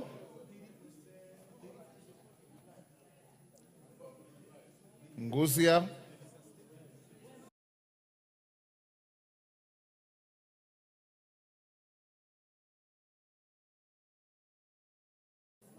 Johanna Ngeno. No. There being no interest in debating, I call the mover to reply. Majority Leader. Honorable Speaker, if the members led by the member for Aldai, the Honorable Meli, the Honorable Karoli Omondi, if you could please kindly take your seats for 2 minutes. 2 minutes only, for obvious reasons. Honorable Speaker, I beg to reply, and this bill, Honorable Speaker, was almost about 4 clauses bill. Honorable Speaker, I had indicated, and the move of the bill on my behalf, the Honorable and Bayer, the Deputy Leader of Minority, had indicated that I had written to your office seeking to get a withdrawal of clause 3 on that bill. Honorable Speaker, for the simple reason that clause 3 sought to give the Commissioner General powers to appoint his own deputies. Honorable Speaker, only a year ago, this House enacted legislation that sought to create proper corporate governance within the Kenya Revenue Authority to ensure that Deputy Commissioner Generals are appointed, interviewed and appointed in line with the tenets of corporate governance by the Board of Directors of the Kenya Revenue Authority, as indeed happens in all other corporates. Or even in institutions like this, Honorable Speaker, you are elected as Speaker, and the members who are the board of election also elect the Deputy Speaker. And it is in line with that we sought to drop clause 3, and therefore we will be doing that, Honorable Speaker, since the communication has not come from your office. In the Committee of the Whole, we will be moving to drop clause 3. And as soon as the Honorable Soro does the needful, Honorable Speaker, during the Committee of the Whole, we will be able to drop that particular clause to ensure that there is proper corporate governance in all our public institutions, including our parastatals, Honorable Speaker. It will not be fair, for instance, if the MD of Kenya Power and Lighting Company became the one to appoint his own deputy. Let us leave it to the board of directors to interview people so that also you get to give people jobs based on merit. And if, Honorable Speaker, there is a weakness in one office, then it doesn't go down to other offices. And the board being the oversight institution over any corporate body, like a parastatal or any state corporation, then it will be easier to ensure that that corporate governance is enhanced. Honorable Speaker, the many members who contributed to the bill did allude to the need to have a specialized school on revenue mobilization in the country, and that is what KESRA, or the Kenya School of Revenue, is doing, that is owned by KRA. And those of us, Honorable Speaker, that have had the privilege to go to business schools in this country, and indeed in the wider East African region, KESRA has been training revenue officers not just for our country, but also for other countries in the region. And members are aware that all the public and private universities in our country that are offering degree courses do not have specialized degree courses in revenue administration. And therefore, it's important that we allow KESRA, or the Kenya School for Revenue Administration, to be able to, Honorable Speaker, to be able to administer in collaboration with public universities. For instance, KESRA can now, in collaboration with the University of Nairobi, the School of Business, or with Strathmore University, the School of Accounting or School of Business, collaborate and offer degrees, specialized degrees in revenue administration. So that, Honorable Speaker, as we progress and as we move on, we do not have revenue officers, KRA officers who belong to the old school of thought, where you walk into business premises to harass people.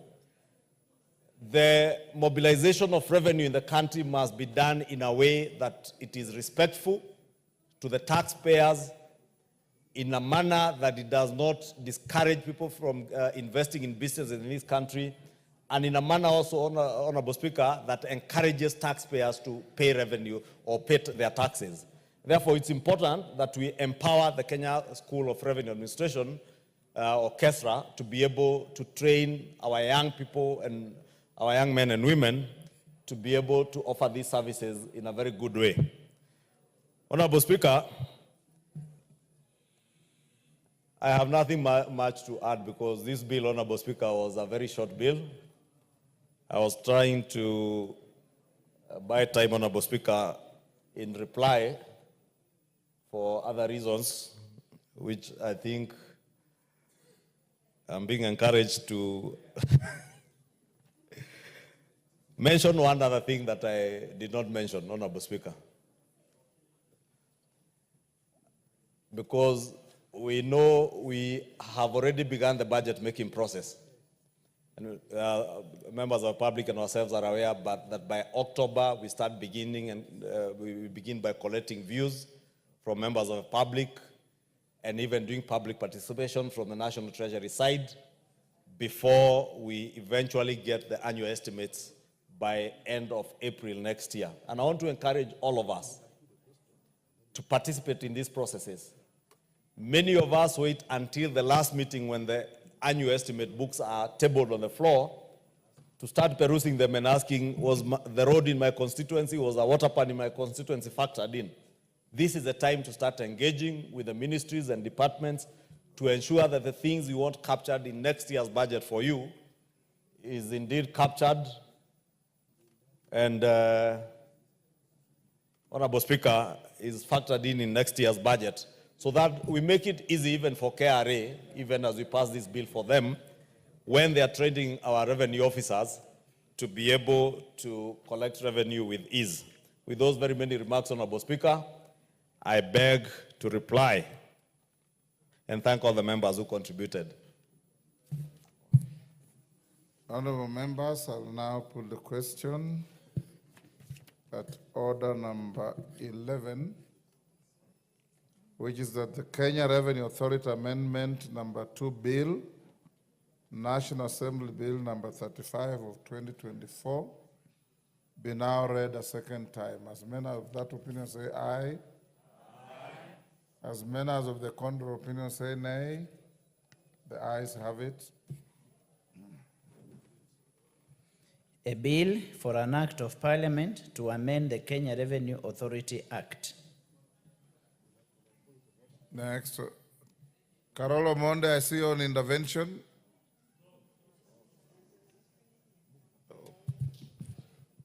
Next order.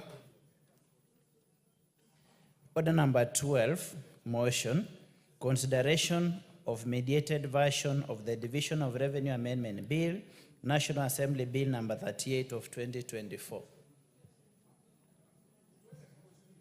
Member for Molo. As we hold for member for Molo Clark, the women rep for West Pokot had a statement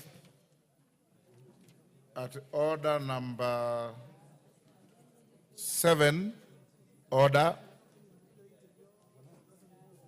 At order number 7, the women rep for West Pokot, Honorable Kisawai, came late. I had directed to drop the question, but when she explained, the reasons were legitimate as to why she was late.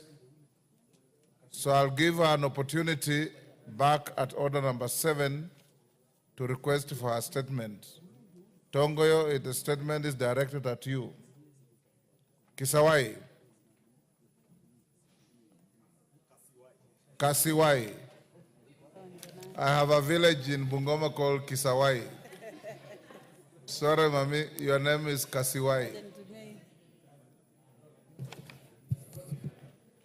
Thank you, Honorable Speaker, and thank you for pronouncing my name correctly. It's Kasiwai. Kasiwai. Right.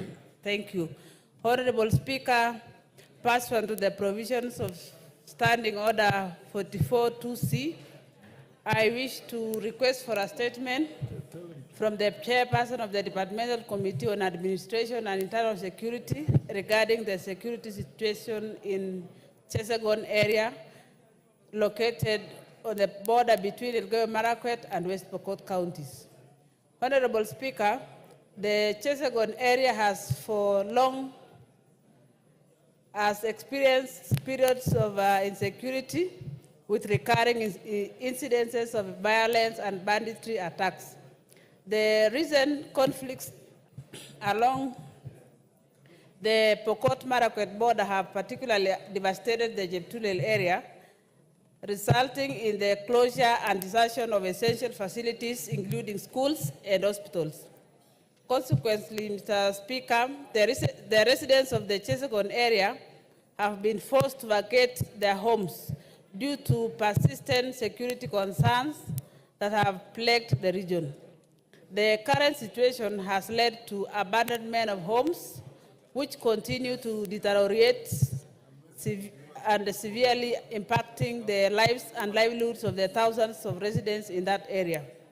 While the government has commendably undertaken renovation of local schools in the area, these facilities remain unutilized as families have relocated due to the prevailing insecurity.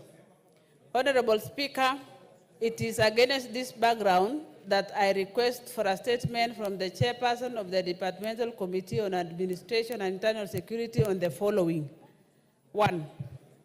A report on the government's awareness of the displacement of residents in the Chesagon area, including assessment of the number of displaced households and individuals from the region and their current location.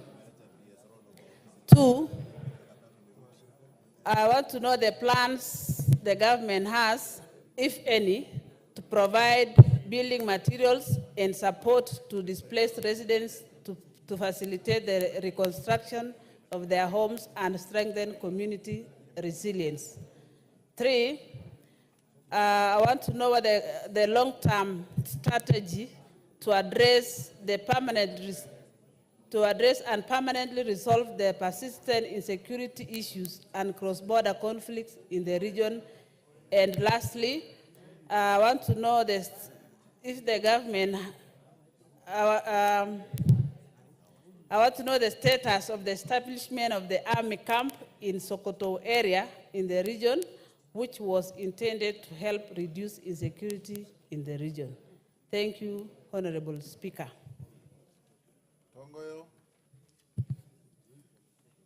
When can you bring a response? Honorable Speaker, I'll try to bring it on Thursday afternoon. Thursday afternoon, yes. So be it. But I want to mention one thing, Honorable Speaker, kindly. Of course, I think one of the questions is to try to look long-term, and we had an extensive visit of the region as a committee some time back. Actually, say that on Thursday. Okay. Say that on Thursday. Next order, the order had been called out, Honorable Ndindi Nyoro, and to the distinguished member for Kiharu and all chairmen of committees and members who have business on the order paper. Once you are on the order paper, you are not entitled to think that you will be reached at a time you desire. You can be reached anytime, so I advise Majority Leader to ensure that every member with business must be in the chamber, because business can collapse, business can fail for whatever reason, and we move to the next order. So when we call the order, you can see Ndindi have gone back to order number 7 just to accommodate you to come over to move your bill. Go ahead and do so now. It has already been called out.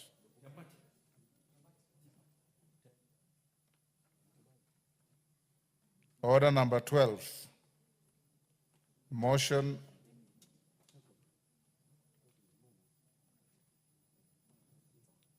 Ndindi, go ahead. Give Honorable Ndindi the mic.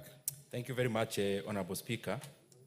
Honorable Speaker, I wish to move that pursuant to provisions of Article 1132 of the Constitution and starting Order 153, that this House adopts the report of the Mediation Committee of the Division of Revenue Amendment Bill, National Assembly Bill, number 38 of 2024, laid on the table of the House on Monday, 25th November 2024, and approves the mediated version of the Division of Revenue Amendment Bill, National Assembly Bill, number 38 of 2024.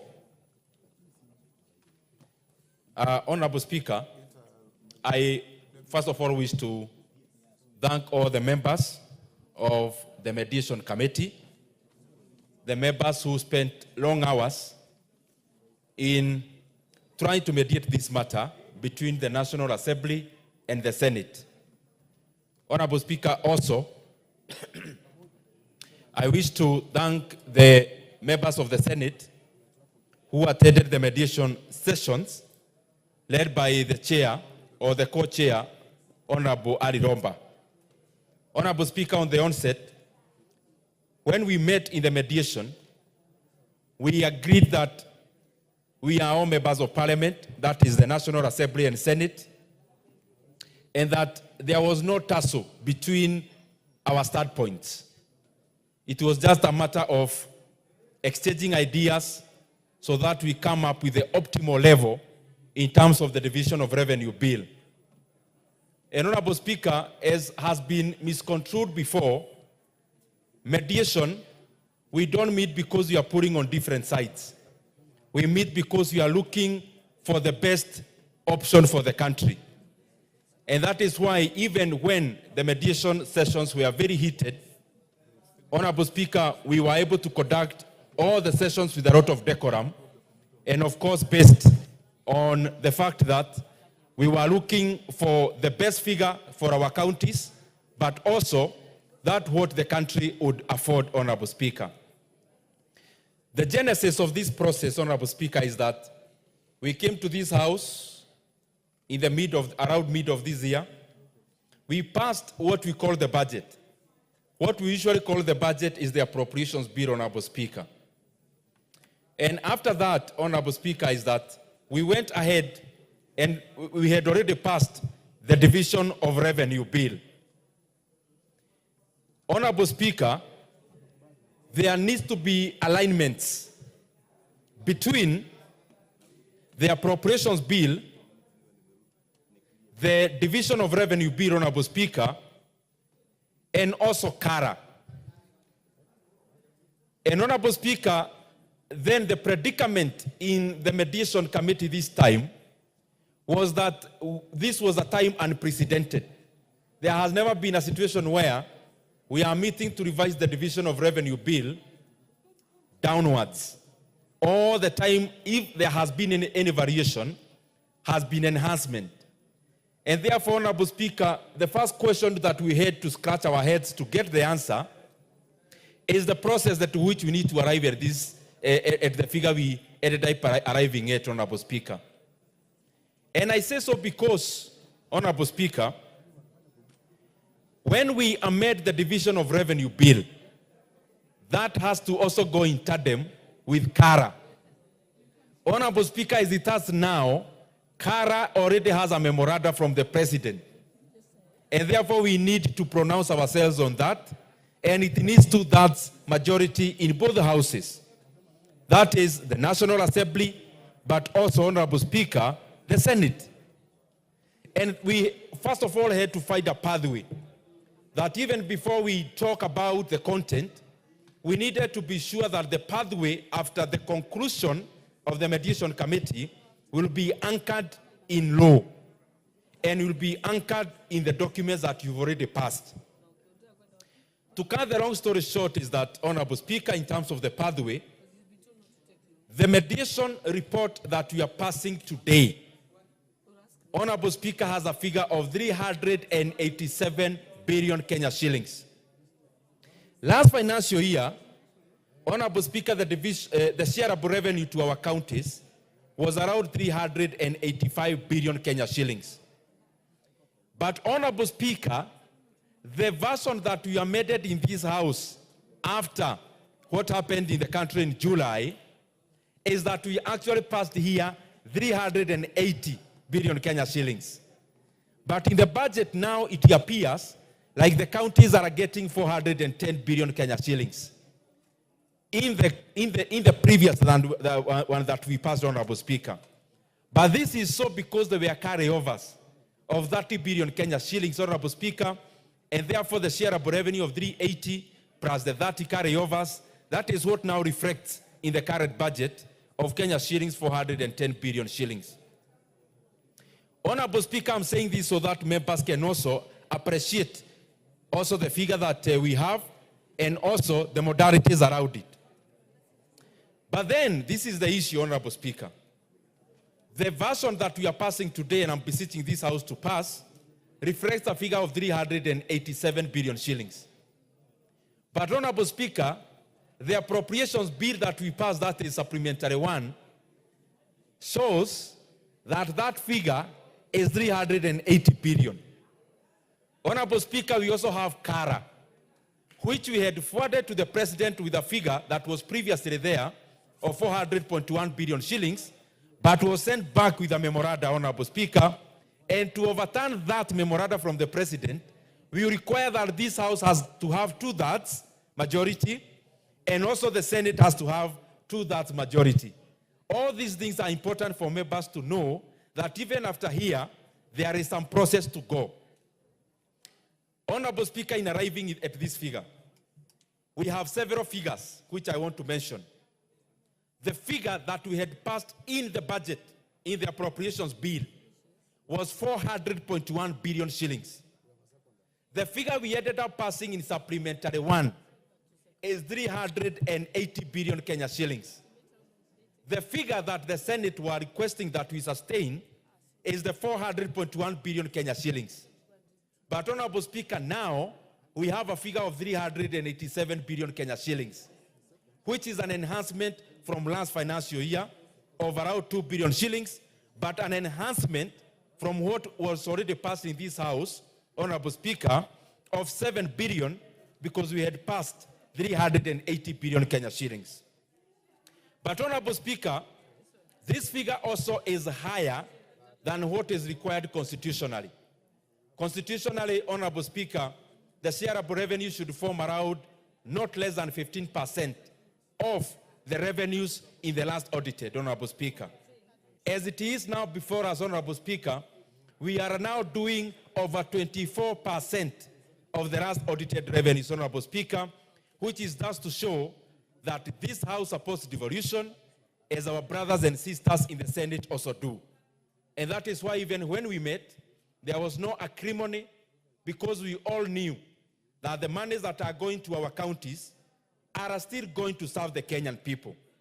The monies that are going to our constituencies also goes to serve the same Kenyan people. And therefore, there was no point of belaboring the point so deeply about who supports and who does not support devolution. All of us in this House have shown in the past, are showing now, that the National Assembly supports devolution. The Senate also in the Mediation Committee, Honorable Speaker, we were all reading from the same page that there is no contestation, Honorable Speaker, that we all support devolution, and that is why we were able to conclude this issue in a very amicable manner. Honorable Speaker, there was also another clause we had put in the initial report, that when there is a shortfall of revenue, that the national government and the county governments were to bear that shortfall, Honorable Speaker, in a manner that reflects their initial figures, what I would call proportionately. But Honorable Speaker, after deliberations, there is something we have seen very consistent in this country, where the National Treasury sets targets, revenue targets. But for the last 10 years, Honorable Speaker, we have never, even 1 year, met our revenue targets. And we decided in the Mediation Committee that what we have been advising the National Treasury, even as a House, that they need to give projections of revenue that are in tandem with reality. Because there are ramifications of that. When you give a very high target, which then you don't end up meeting, what we end up doing by the close of the year is to enlarge the debt, or having so many projects unfunded by the lapse of the year on the 30th of June. It is the same reason, Honorable Speaker, that by the last financial year, the country was not able to fund projects worth Kenya shillings 218 billion shillings. And what we were only able to carry over as a country, Honorable Speaker, was only the 30 billion for counties, a little bit for CDF, and a little bit for pensions, which was just around 60 billion. All the other monies, Honorable Speaker, are projects, and especially developmental, that ended up unfunded by the lapse of the financial year. What we need to do to make a credible budget is to come up with revenue targets that reflect reality. And for that reason, Honorable Speaker, the Mediation Committee deleted that clause, that when there is a revenue shortfall, the people who set revenue are not the county governments. It is the National Treasury. And the National Treasury represents the executive or the national government, Honorable Speaker. And therefore, in our report, we have decided that the counties can no longer be able to carry a burden which they were not part of the creation. And therefore, when there is a shortfall in revenue targets, it is only the national government, as has always been there before, to carry the entire burden, because that burden cannot be carried by the county governments because they are not even the authors of these revenue targets, Honorable Speaker. And this also makes our county assemblies to do budgets that are not moving targets. When we give them, Honorable Speaker, figures that may change, we are just basically telling our county assemblies to pass budgets that may actually not be fulfilled. And that is why we have decided to delete that clause, so that in case of a revenue shortfall, the National Treasury that actually sets those targets, Honorable Speaker, it is therefore, being a representation of the national government, it is the national government alone to carry the burden of revenue shortfall. Honorable Speaker, the other thing that I want to highlight is that besides this bill that is before us, before this motion that is before us, there is already another mediation, Honorable Speaker, which will actually be meeting for the first time tomorrow. Because the conditional allocation to our counties also, they also need to be mediated. Because the figure that we passed in this House and the figure passed by the Senate has some discrepancies. And Honorable Speaker, I would beseech this House, because I know the undercurrents around the issues we were discussing. Those undercurrents are better handled in the next mediation, because it is the conditional grants are the ones that have sectoral allocations, even like the RMLF, and therefore this division of revenue has got absolutely nothing to do with RMLF.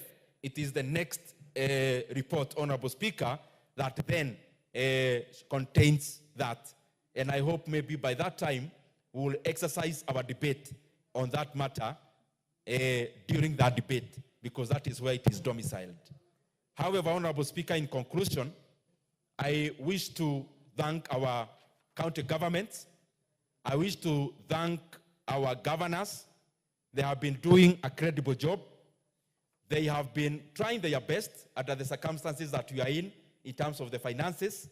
And the more the reason, Honorable Speaker, that there is no need for any house, for any leader to fight the other, because we are all pulling on the same side. When CDF does classrooms for JSS, and our counties support our healthcare, and even county governments come together with the national government to collaborate in other functions, like the industrial parks and the others, all this collaborative manner, Honorable Speaker, only serves the justice of serving the people of Kenya. And that is why, under our watch, we have refused, Honorable Speaker, to disenfranchise ourselves as the mediation committee in terms of pointing figures on anyone, because the situation we find ourselves, financially speaking, is not a creation of anyone. It is just a creation of the economy as it is, Honorable Speaker, and that is why we were able to come to a very good conclusion. Honorable Speaker, this issue, because I know the governors expected more than we could, that could be delivered. Honorable Speaker, this issue of shortfalls in revenue is also reflected in the own source revenues of our county governments themselves. Because, you know, national government collects revenue, but also our county governments also collects revenue. Honorable Speaker, even when the Commission for Revenue Allocation tries to project their own source revenue, it always has shortfalls. Because, Honorable Speaker, it is understandable that when there is a shortfall on one side, it is likely to be symmetrical, because we are dealing with the same economy. And the same, Honorable Speaker, that the way we find ourselves not meeting targets on this front, even on the county governments, it is the same, Honorable Speaker. And this calls all of us, this House, the county assemblies, the National Treasury, the CECs for finance in our county governments. I think it is better to project less than more, because it's better to deal with a surplus when it appears than to deal with a deficit when it accentuates itself, like in this situation, Honorable Speaker. Because This is how it happens, Honorable Speaker, just for a snapshot. When we pass a budget, like the one we have of 3.88 trillion Kenya shillings, on one side there is revenue. On the other side there is expenditure. But you know, government is a revolving door. When I had not joined this committee, Honorable Speaker, I used to think, for example, that the pensions that the civil servants are paid, I used to think there is a bank account that when you are a civil servant and you are deducted, that your money is deposited. Honorable Speaker, I am sure most people that is what we think. But there is no such a kitty, Honorable Speaker. Government is a revolving door. That even pension itself that is deducted, there is no granary of pension, for example. All these monies are the monies we collect as taxes every day. So that even a person who retired 15 years ago, there is no money in any bank account that they were deducted. It is the taxes we are collecting today that pays their pensions today, Honorable Speaker. And therefore, I was trying to talk about the hierarchy. When the National Treasury receives revenue, the number one thing that they pay is CFS, especially interest rates in debt. The second thing they pay, Honorable Speaker, it is the salaries for the civil servants. Honorable Speaker, the other thing they pay is the pensions. The other thing, Honorable Speaker, is the recurrent. The last thing that ends up being funded by the National Treasury when we collect revenue is development, Honorable Speaker. And therefore, when there is a shortfall in revenue, as it was projected, all that shortfall in most cases is borne by the development kitty. And that is why, Honorable Speaker, we are requesting the National Treasury, even in this report, they project revenues that are cognizant or reflect reality so that we don't find ourselves in years that lapse without projects being funded adequately and fully. Otherwise, Honorable Speaker, I want to thank you and thank all the members of the Mediation Committee, both in the National Assembly and Senate. I want to thank the leadership of this House, Honorable Speaker, and I want to request the Majority Leader, Honorable Kimani Ichung'wah, to second this motion.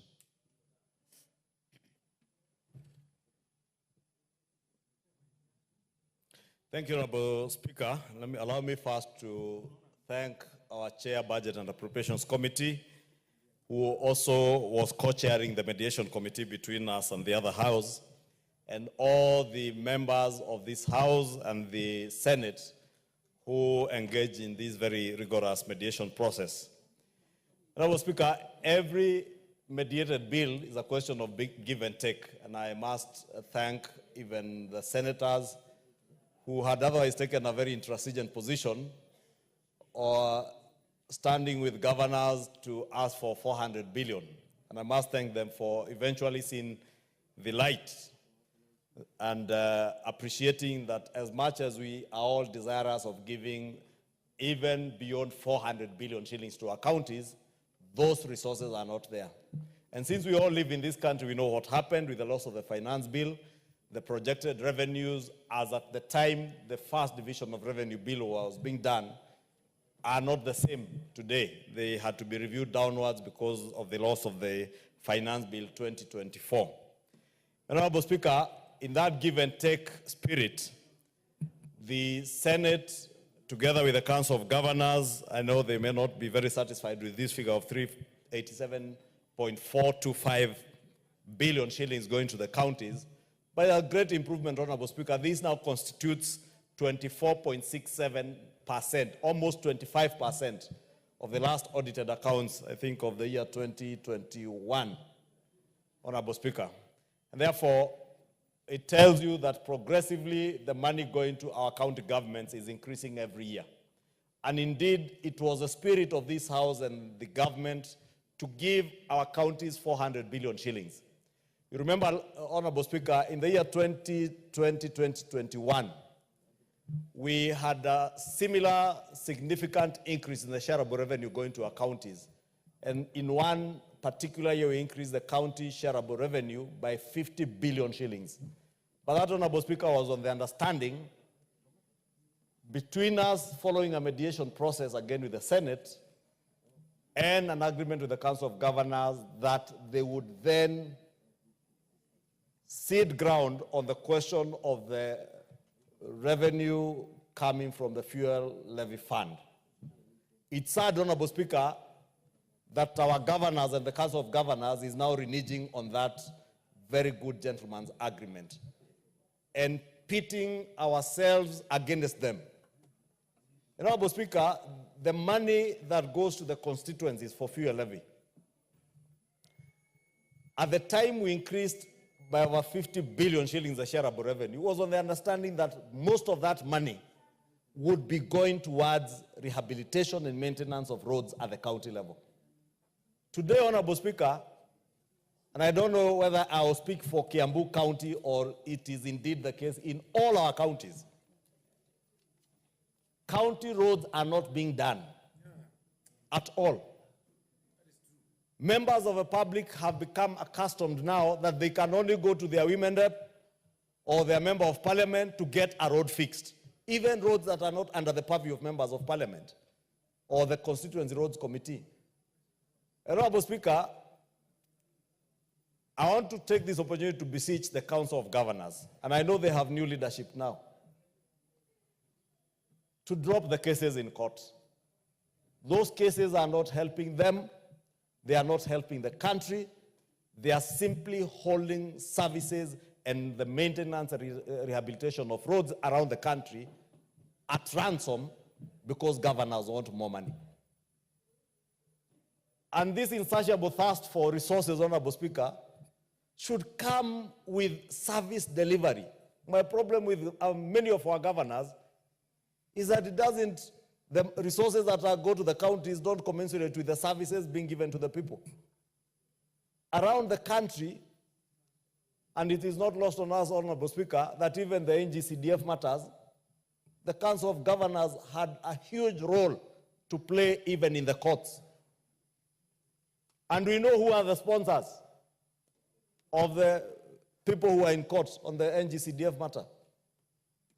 You can see the nexus between even the advocates that represent the parties in court on the NGCDF matter and those that represent the Council of Governors in other matters.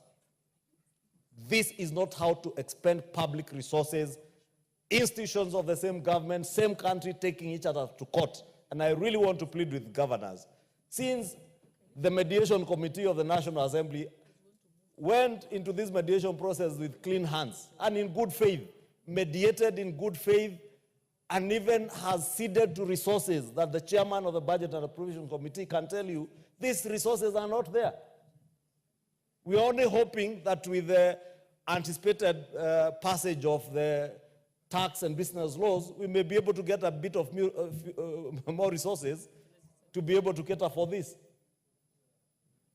Honorable Speaker, in that give and take, could we plead with our Council of Governors to please seize the litigation matters in court, especially around the fuel levy money that goes to Kera and Kura.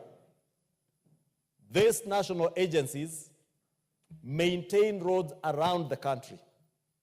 I have seen, for instance, the last 2 weeks, Citizen TV has been very keen on highlighting how dilapidated roads are in Nairobi County.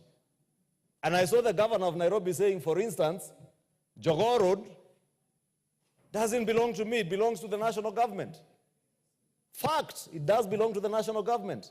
That is why you will see in advertisements today from Kura, out of the money coming from the fuel levy fund, Jogoo Road has been advertised for rehabilitation.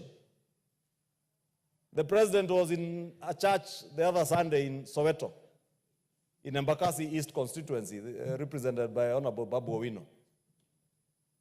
And when the president set foot in that church, all that the church leaders and residents of Soweto could tell him is about the state of a road that is so dilapidated that was done 3 years ago under the Kenya Informal Settlements Program funded by the World Bank. But now it's so dilapidated that you have to wade through pools of water even to get to that church in Soweto. And you know the church has become very famous for other reasons, Honorable Speaker, that church. But I can also confirm that money has not found its way back to the president. And I have a long list of other churches that are waiting for that money to get back to the president so that it can be donated to the other churches that are waiting. But besides the money and service to God and humanity that the president engaged in, he did promise the people of Soweto that that road will be rehabilitated. The money rehabilitating that road by Kura is coming from the fuel levy. Honorable Speaker, I do not need to belabor this, but I really want to take this opportunity to request the Council of Governors to also adopt the give and take attitude that the two houses of parliament have adopted in this mediation process. Give in on the fuel levy, and we will support you in everything else you want to do. But please, stop pitting yourselves in a fight with members of parliament. These members of parliament have no business to do with the roads.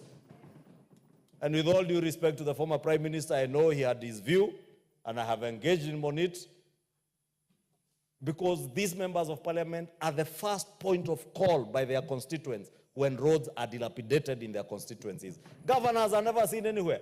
I had a case in one of the counties where an MP neighbors a governor. The governor has 7 AP officers guarding his residence. The MP has none. And everybody flocks to the members of parliament's office on healthcare, food, funerals, hospital bills, roads. Nobody ever goes near the governor's residence. Because I don't want to say they have elevated themselves to be small gods or anything, Honorable Speaker, but they need to open up, be accessible to their people. These members of parliament are elected the same way governors are elected. And therefore, they cannot bear an unequal share of the burden of the people's problems than governors. And when these members of parliament are supervising the work that is being done by the CRC committees, because these members of parliament are not members of the CRC committees. They do not participate in the implementation of projects. What they do is offer meaningful oversight to ensure that at least the national government roads at the constituency level are being rehabilitated. They're in good condition, Honorable Speaker. Now, if we sacrifice all this money to go to the governors, these 387 billion, ask Kenyans next year where this money, they will have seen any work from this money. And ask Kenyans whether they will have seen the billions that have gone through CDF. Kenyans will only tell you the money that they see from NGCDF, not from this shareable revenue. But I beg to support and second this motion for agreement on the mediated version of the Division of Revenue Bill. And hopefully the other house in the Senate will be able now to start, upon passage of this one, to start with Kara, and we are able to pass it before we proceed on recess. With that, Honorable Speaker, I beg to second. I was going to reply. Honorable members,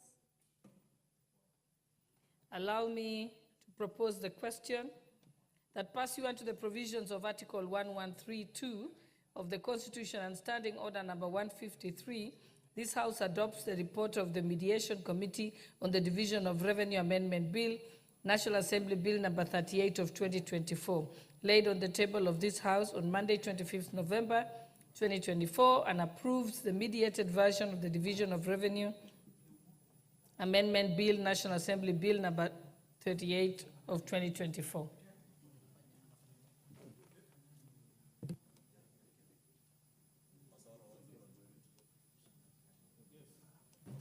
Member for Funyula. Thank you, Honorable Speaker, for this opportunity to contribute on this mediated version of the Kenya Division of Revenue Amendment Act 2024. I must go on record. I was together with the chair of Public Accounts Committee as a member of the Mediation Committee. And Honorable Speaker, I learned so much about the mentality of the senators in respect of this matter. I also had an opportunity, Honorable Speaker, to engage some of the governors, and I also learned so much how they view things in this country. First of all, Honorable Speaker, we need to go on record and reiterate to the country and to all members here that all of us are in full support of devolution. all of us are 100% in support of devolution. Number one. Number two, devolution was supposed to change the lives and welfare of the people in the grassroots. Number three, devolution was not supposed to be a cost center to the National Treasury entirely. Devolved functions or devolved units were not supposed to remain to be dependent wholly on the National Treasury. They were supposed to generate their own revenue to complement or supplement whatever they get from the National Treasury. Honorable Speaker, members of Parliament are not in any way part of the executive that implements any projects at all. Honorable Speaker, we have given the counties now 387 billion from the 380 that had been passed with amendment bill after the Gen Z demonstrations. Honorable Speaker, the county governments up to this moment have not demonstrated that they are also sharing the burden of reduced revenue of this country. These counties have not demonstrated, Honorable Speaker, that what measures, austerity measures, have they put in place to ensure that they live in the reality of the modern times. The county governments have not even made any efforts to make sure that the funds they receive, the equitable share they receive, actually supports them to improve own source revenue. We were given documents, we were given reports, Honorable Speaker, data by the Parliamentary Budget Office, that indeed, yes, own source revenue has been increasing over time, but probably at a lower percentage as expected. So it's a call upon the county governments in all cadre that they must improve on the existing systems for the purposes of improving own source revenue. Honorable Speaker, we could plug the deficit.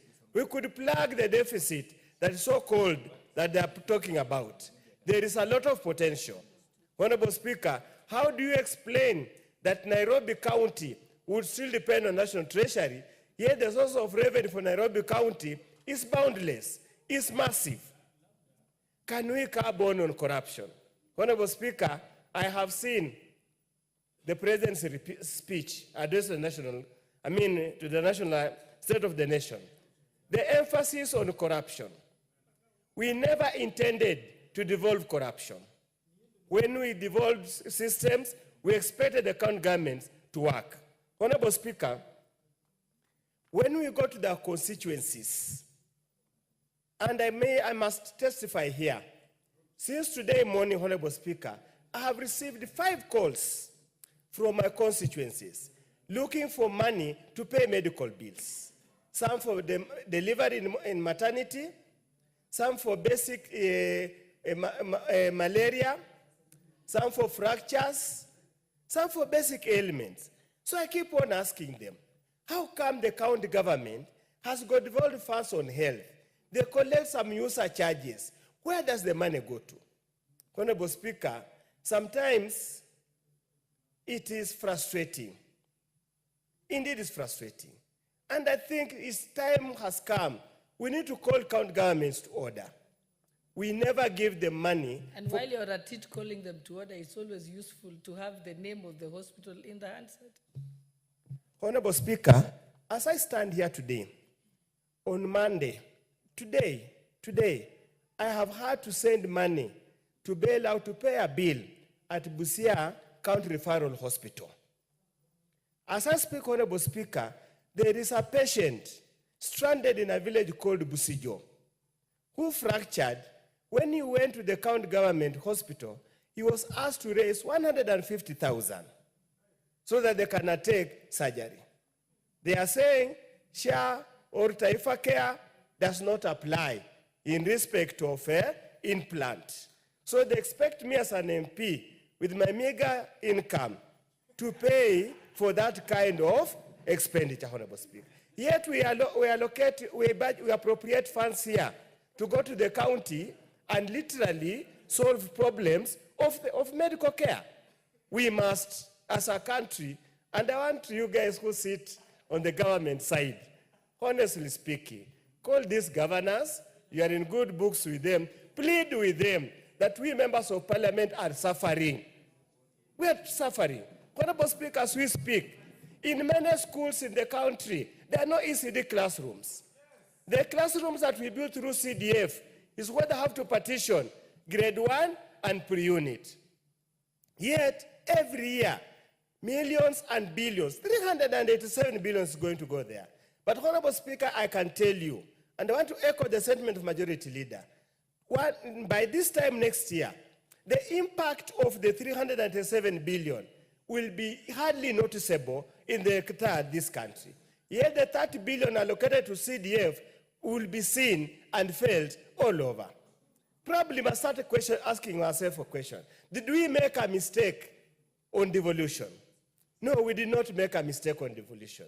We need to have a mentality change, Honorable Speaker. We need to have a mentality change.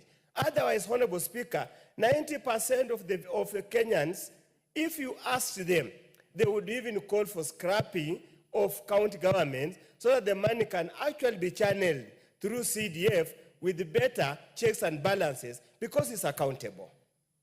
We need, Honorable Speaker, and want to call upon the Office of the Auditor General. The Office of the Auditor General, that's where the weakest link is.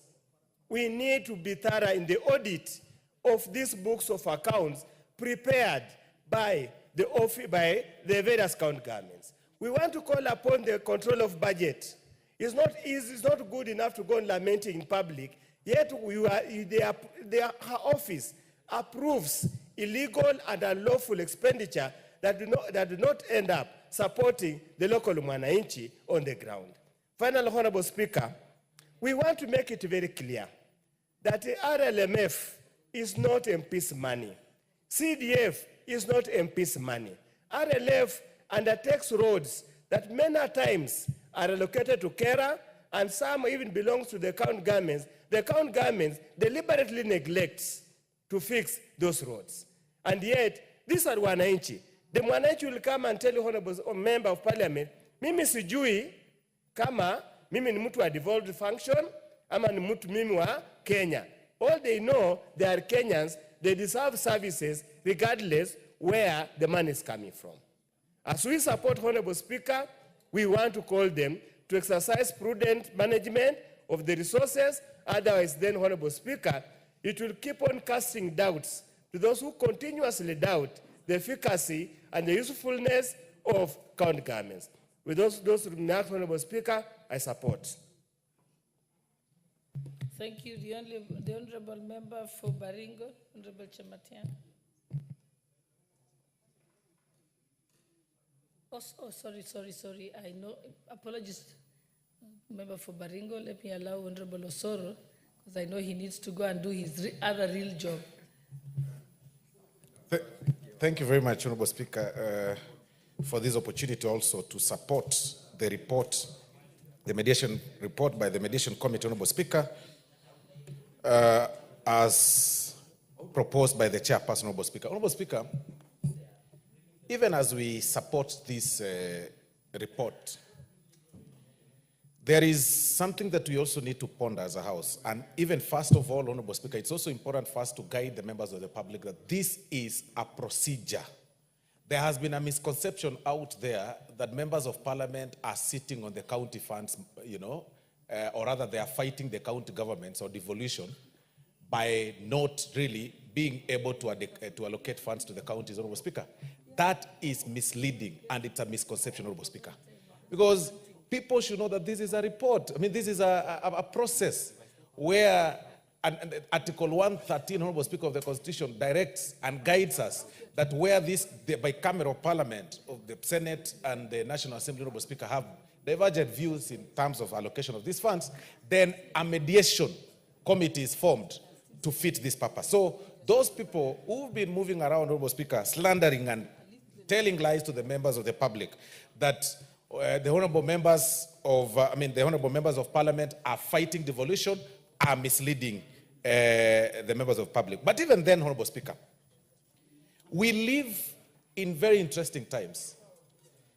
The county government seeking to have 400 billion is not a bad idea because, after all, Honorable Speaker, we passed this constitution that we have devolved units get a good amount of money to have the resources taken back to the villages or back to Mwananchi, back to the counties, Honorable Speaker.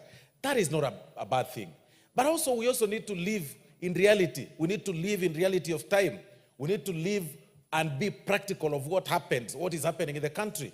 We all live in this country and know the status of our economy. Know very well that upon what happened in June, Honorable Speaker, when we passed the finance bill here, then it clearly means that we couldn't meet our revenue target, Honorable Speaker, and it couldn't be practically possible to allocate the counties all the funds that they wanted, Honorable Speaker. So this committee has really tried and overstretched themselves to even raise it to such an amount at 24% to raise it at 387 billion, Honorable Speaker.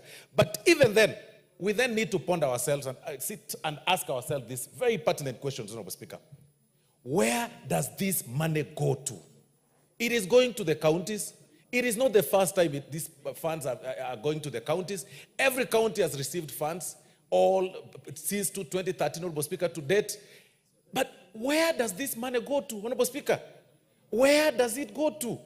It is the president the other day, Honorable Speaker, and in copying the Honorable Oudo's words, Honorable Speaker, the president was here while reading his speech. He talked about corruption.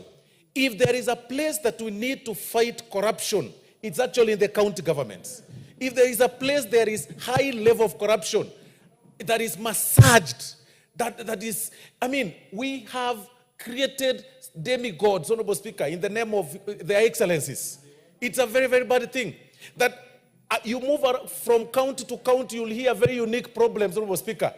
Where is this obsession of them even fighting for fuel levy coming from? That you've got it, you have enough, you have money, you have some counties receive up to 13 billion. This is now, we are talking about 307 billion in the entire country for under the shared revenue, but you are again here fighting for RMLF, which is less than 10 billion. I mean, what kind of gluttonous mindset is this, Honorable Speaker? This is pure greed. You're all over going to court and saying, you know, these members of parliament are getting 100 million. I mean, really. And majority leader, Honorable Speaker, and spoke very well and stated facts that when you go to their compounds, Honorable Speaker, they have 12 bodyguards guarding their homes.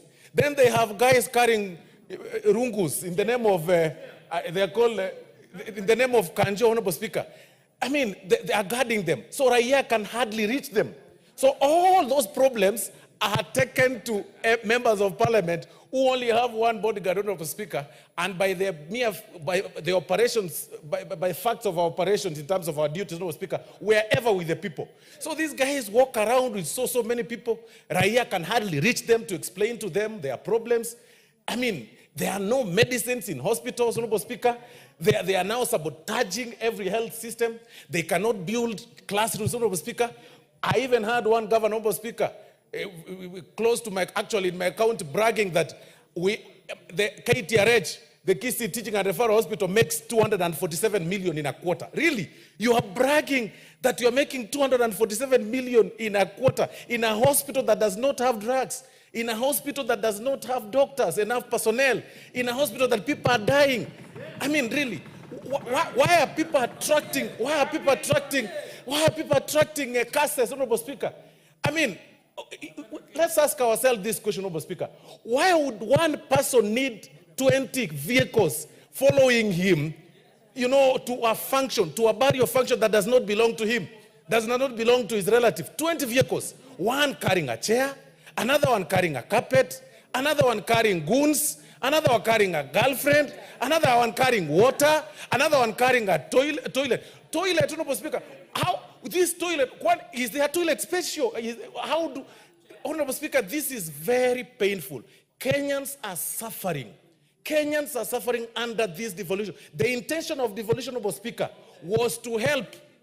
The intention of devolution, Honorable Speaker, was to help and devolve functions back to the villages. But today, professionals or professions are being killed Doctors who've gone to school for several years cannot even get promotions. They are being frustrated when they raise issues in their, through their society groups and their,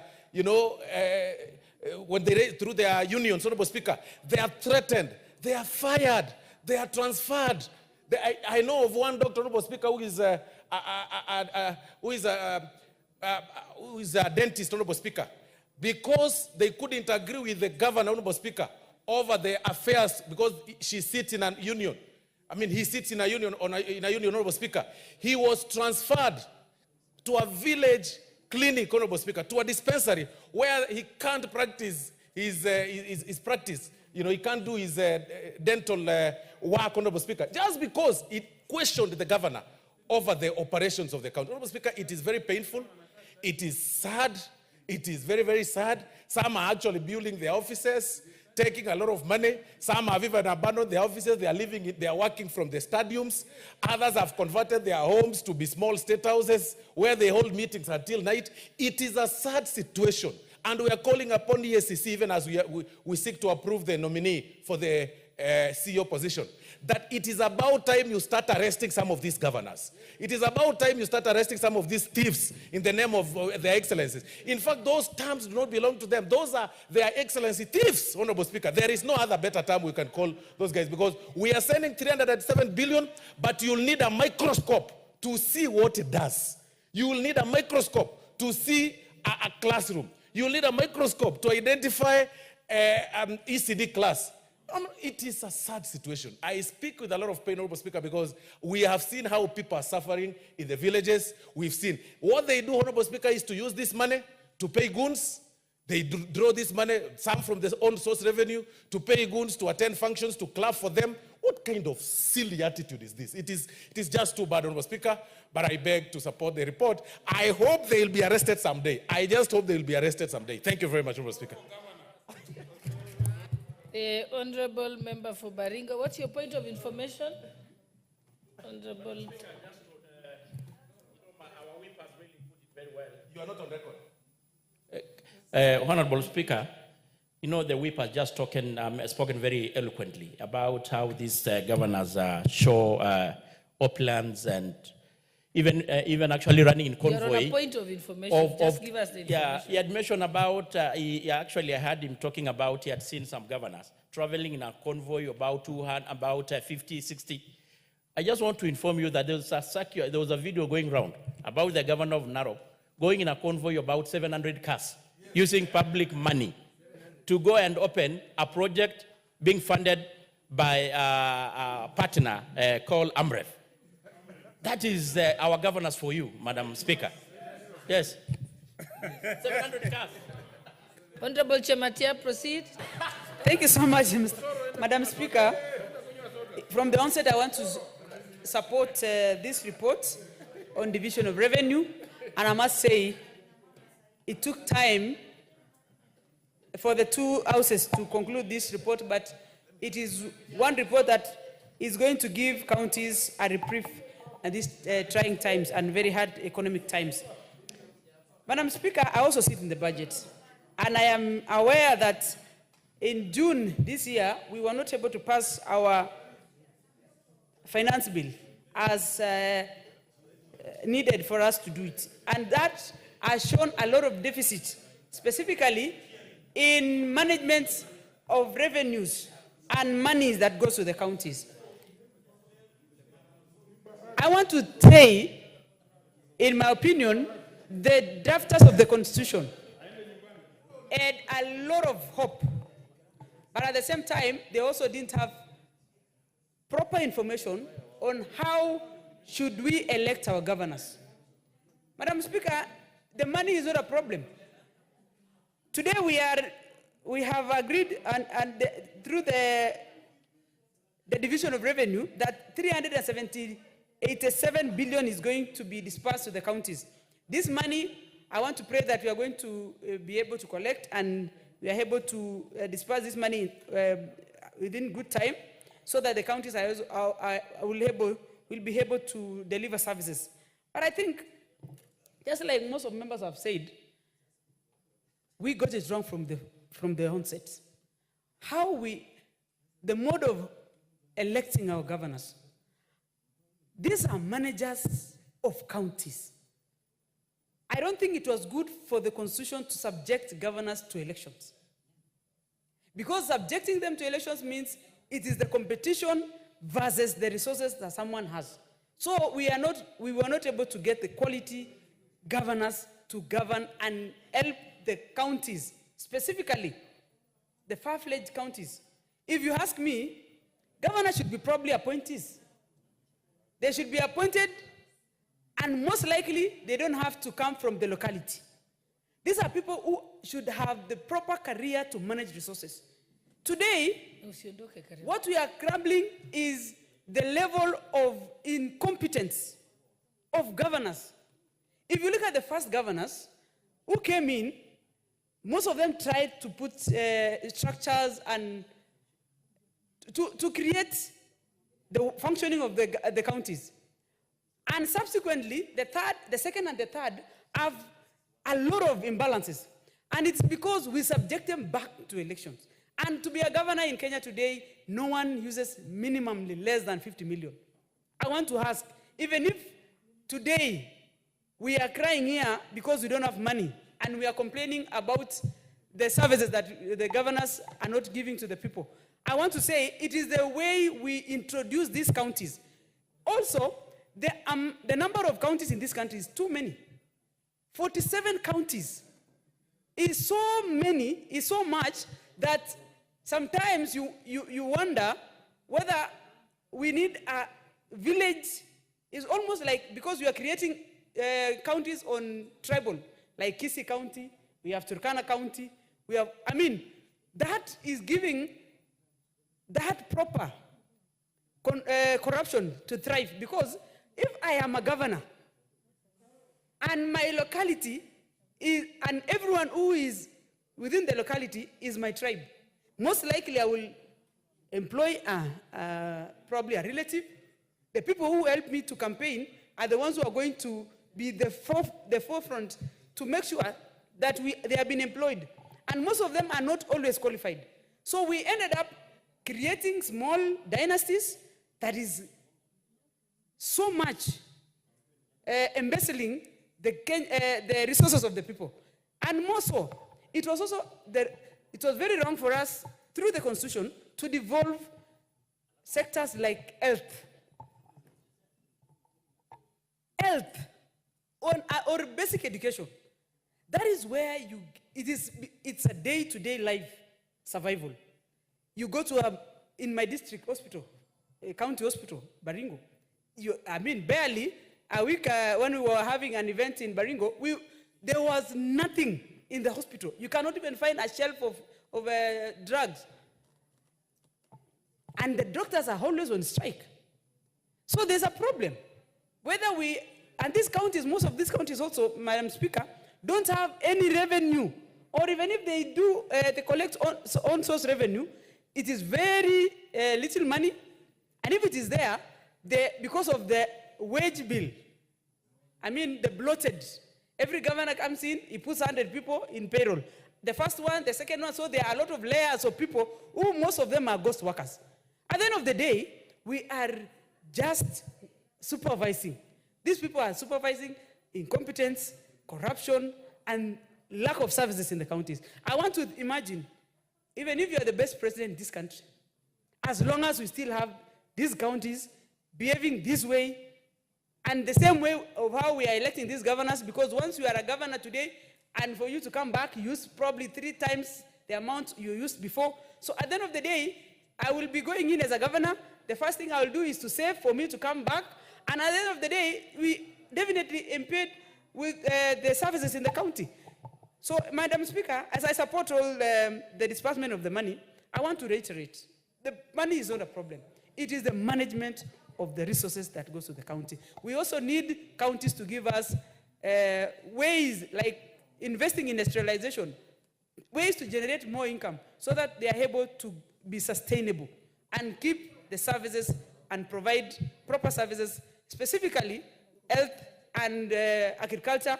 It was also very unfortunate for us to develop agriculture and education, for instance.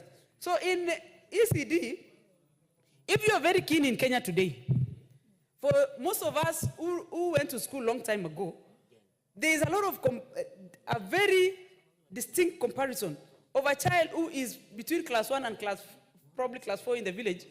They are not able to read. So the literacy level is so high because the quality of education, the teachers that teaches these children are from the village. ECDs are taught probably, and they are not paid well. So that way, it actually impedes the quality that we give to our children. And this is the foundation of our nation. Otherwise, I want to say, as much as we devote this money, we want to encourage that we need to retrospect and think on how we are going to manage the resources that goes to the counties. And also help governors to understand that the society is now devolved. And everything that happens in the county automatically reflects everywhere in the country. Thank you, Madam Speaker. The Honorable Caroli Omondi, member for Suba South. Thank you very much, Madam Speaker. I'm very thrilled by the passion I'm witnessing amongst members on this particular issue. But my observation is very simple. All the bad habits we see in the counties have actually been transplanted from the national government. I mean, I think we are doing an introspection of ourselves as a country. While I support devolution, and I'm happy to see that at least additional 7 billion is being disbursed to them, let's just take some examples so that you understand where I'm coming from. Recently, I'm aware of a county where the speaker was actually removed from office. They pretended he had lost confidence of the members of the county assembly. The reality is he did not have the necessary academic qualifications to hold the job of a speaker. And I'm sure in this House and in Parliamentary Service Commission, I think we have similar cases. So there's nothing new that the governors or the lower cadre of people are doing in the counties that we are not doing up here. Chronism. It is very common. You go to counties, people employ their relatives, their friends. It happens. In the national government, it happens here. Tribalism. The Constitution requires that every county, 30% should be non-residents of that area. How many of us have tried to hold our governors accountable to that? At least I'm happy to report my constituency manager is a man from Kisiland. Inflated cost of projects. We are buying information management software for our health sector at 104 billion, something that can be developed by university students. It's the same thing in the counties. There's no difference. Misprocurement. We are not following our procurement laws at the national level. So they are copying us. They are doing the same thing everybody's doing. Absence of accountability. I was once at a function and somebody very senior whispered to me that you see all these governors in front of us. If it was not for some intervention, they would all have been charged. And there were 6 governors right in front of us. And I was in shock. It's the same. Absence of accountability. Governors amuse me. Whenever I meet them, apart from what our majority whip has said, they also work with cheer gangs. I'm told there's a budget called hospitality and public participation in most of our counties. That is where the money is taken to finance cheering squads and to finance goons. So a governor walks into a funeral, the tent is almost brought down, the coffin is almost knocked down, and you're wondering, what kind of, where did these people even go to school? What was their upbringing? They sit on the chairs, they knock out everybody, they have no respect. I mean, it is saddening, but it is the same. Some of us do that as leaders. Theft. I have it on record. A former governor set up a revenue collection system from Eastern Province, but the money was being collected in Suba. These so-called online M-Pesa things, pay bills. Governors do that. They set a revenue collection system, money is paid in their counties, but the discounting is done elsewhere and the money remitted to them. I mean, this is just a reflection of who we are as a country. So, but let me go to more substantive issues. While I support this, Madam Speaker, if you look at the report, we are using 2020-2021 audited accounts. In other words, we are 3 years behind. The Constitution, Article 2032, is very clear that it should be the latest, it should be revenue of each financial year. Even though we have the flexibility under Article 2033 sub 3, that it should be the last audited accounts. When you are disbursing money to counties 3 years behind the last financial year, you are basically starving them of money because revenues are projected to continuously grow. So you are not giving them the realistic revenue which they should get. I think there's a problem, and I think we need to look at it. I once talked about it here. As a budget committee, I think our members there should figure out what is it that we need to do to have recent audited accounts being, if for not that year, but for the last year, not 3 years behind, because the figures are different. Secondly, delayed disbursements. If you look at our Constitution, Article 203, again J, sub J, we are supposed to enable county governments discharge their functions efficiently and effectively. We are not giving them money on time. In other words, how can they plan and implement their projects on time? I think there's some work we need to do there as National Assembly. On-source revenues. Most governors will be very proud to announce they've raised $1 billion. They'll be very proud to announce we've increased our on-source revenue. But no one ever tells you what that money did. They never tell you. And I think as Parliament, we need to come up with a system where we incentivize improved collection of revenues, but also we create accountability as to how that revenue is utilized. What's your point of order, Honorable Kiplagat? It better be a genuine point it's a genuine. I'm raising on a point of order. You know, this house is a house of records. And the honorable member who is contributing is a senior lawyer. I wish he could have seen the report that what we are giving to counties is around 24%, which is above the stipulated constitutionally 15%. So to allege that by delaying by 3 years in the audited accounts, we are giving them less, I think that is quite so it's a quite point of out of order. information. Yeah. Okay. You may proceed. You're properly informed. You know, it is very simple mathematics. 15%, your 24% has 15% in it. The 15% of 3 years ago is not the 15% of today. It is very simple, my friend. It is as simple as that. Again, this is mischief. We will transfer it to the county governments. Misinformation. 15% of 3 years ago, when the revenues were maybe 2 trillion, is not the 15% of today, when the revenues are 2.9 trillion. So even if it is 24%, you have not given them what is their fair share. That's what I'm trying to say. But anyway, let me continue. You see, the chairman of the budget committee talked about having realistic revenue targets. Let's be frank. If you wanted to have realistic revenue targets in our budget making process, you'll have a crisis. Because the debt obligations and the other statutory obligations more or less match the revenue. In other words, you'll not have any number showing that we're having development component of our budget. So you have to stretch the revenues to factor in perceived development, whether it is illusional or not, but it has to be there.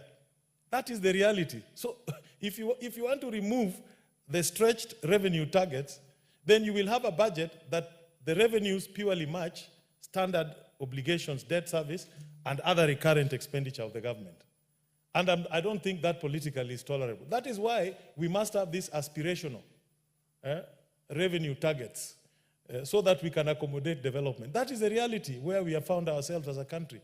And the only way to address it is again to deal with corruption, is again to deal with proper audit of our debt schemes and see which debts are real and which ones are not real. There's a lot of work that needs to be done there. But if you reduce our debt, our revenue projections, you will have a budget that matches debt and statutory obligations.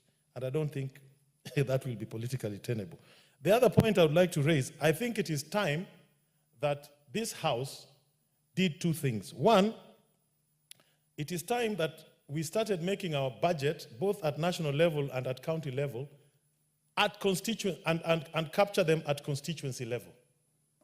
So that in every budget, we should show what has been allocated for every constituency, roads, water, health, whatever, all in the constituencies. And then a spreadsheet, which is a high-level summary, is attached to that budget, so that every member here can raise a piece of paper and say, this is what the budget for this year is doing in my constituency. And I'm going to propose an amendment to our laws so that future budgets have that summary by constituency, not by county.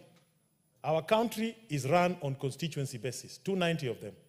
So the budget will clearly demonstrate what has been allocated in all the sectors, including projects that are funded by donors and all other projects that we have in that country. Finally, I think it is time that this Parliament commissioned a study on what truly is the impact of devolution. What truly has devolution done in terms of resource utilization and impact on the people? Because we are walking blind. We don't know. This thing we've spent, some countries have received 150 billion shillings over the last 10 years. Ask yourself, where has it gone? I think we need, as a House, to commission an independent study that can open our eyes so that we can analyze what changes we need to make on devolution, especially on things like the health sector, like the lady from Baringo has said. Why should doctors be unemployed in a country that does not meet the threshold of doctor-to-patient ratio? In Kenya, doctors are unemployed, and people are not getting medical services. Madam Speaker, finally, we should also interrogate the equalization fund. It is a 20-year fund, but we have a problem. Not all those are eligible for equalization support are receiving them. Even within intra-counties, I think we need to look at this because the time remaining is quite short. With those many remarks, I support Madam Chair. Thank you. Thank you. The Honorable Member for Buri. Honorable Mugambi. I want to thank you. I just want to join my colleagues from the onset. I support this report. And just like my colleagues have said, Mr. Speaker, it's their time now we start going back again to understanding the difference between the national government and the county government. Why do I say so, Madam Speaker? What I'm seeing is there is increasingly on a daily basis, the House of the Senate, which is supposed to be oversighting the activities of the county, they have absconded that responsibility in totality. They are now trying to oversight the national government. Mr. Speaker, you'll find on almost every day they are summoning cabinet secretaries, PSs, to answer things that they are not supposed to be answering. And sometimes it's causing a lot of confusion, Madam Speaker. I say this because I am the Vice Chair of Housing. Madam Speaker, there is money that comes through grants. And this money is appropriated by the National Assembly, but spent by the counties. Madam Speaker, when it comes to oversight, the National Assembly has no law to it. Conditional grants, Mr. Speaker, is one area that there is a lot of misuse of money by the county government, Mr. Speaker. Mr. Speaker, at the moment, there is no governor who is being bashed right, left, and center on the SHA and SHIF health services. Mr. Speaker, health services are devolved. And Madam Speaker, the money has already been channeled for health sector. But when you go to the dispensaries, Madam Speaker, there are no drugs. Even some dispensaries and health centers are not operating, Madam Speaker. The level 2 to level 4 hospitals are supposed to be managed by the counties. Where does this money go? Madam Speaker, when we hear the county government talking and wanting more money, I think we must ask our senators before they start trying to oversight the national government. They need to tell us how the money that have been appropriated by this National Assembly is being spent, Madam Speaker. The same story goes to agriculture.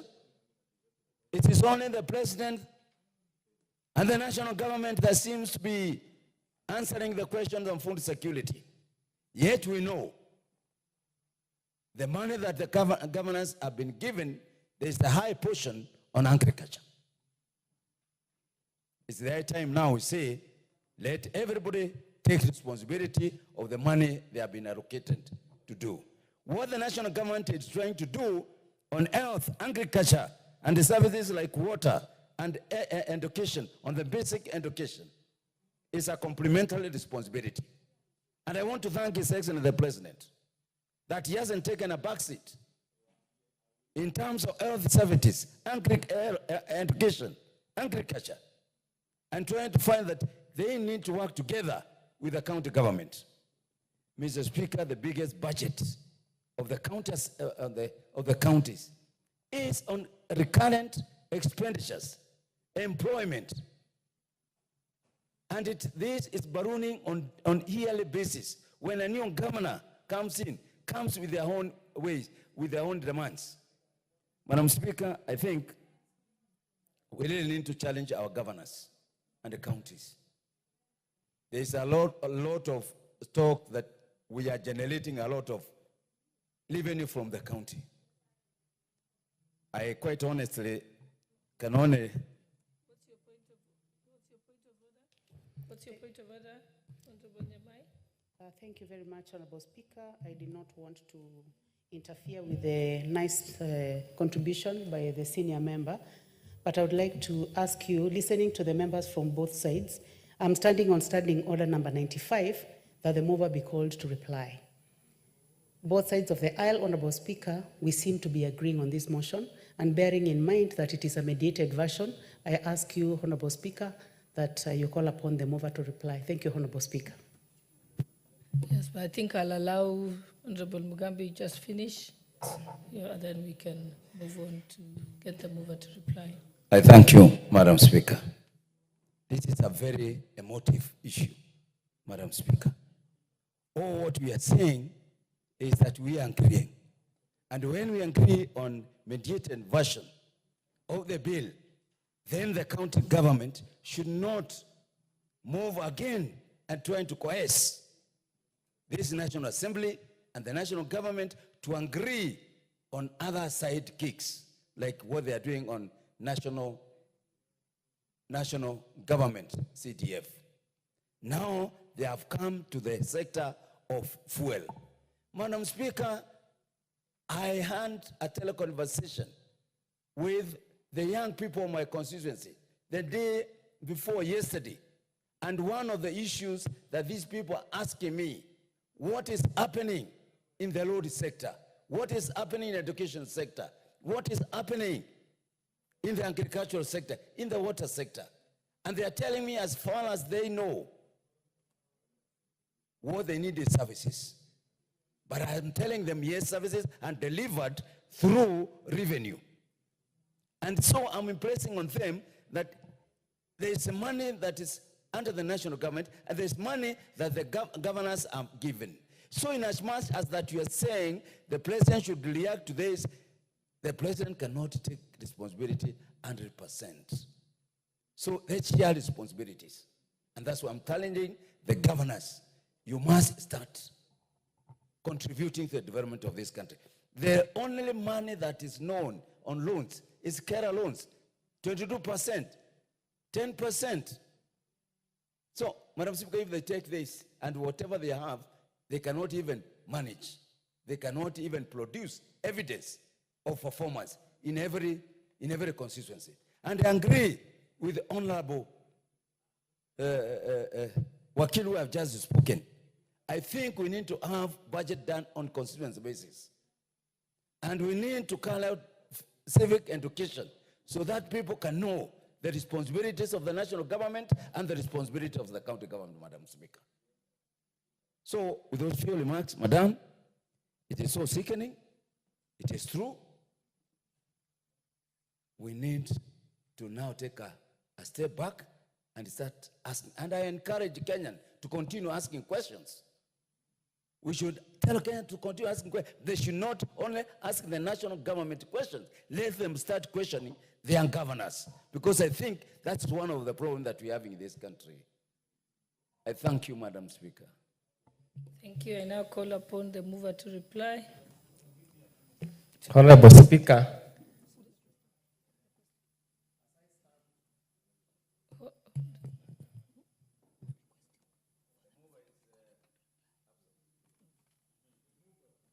Honorable members, let me now put the question that the mover be called to reply. Will as many as of that opinion say aye? Aye. Will as many as of the contrary opinion say nay? The ayes have it.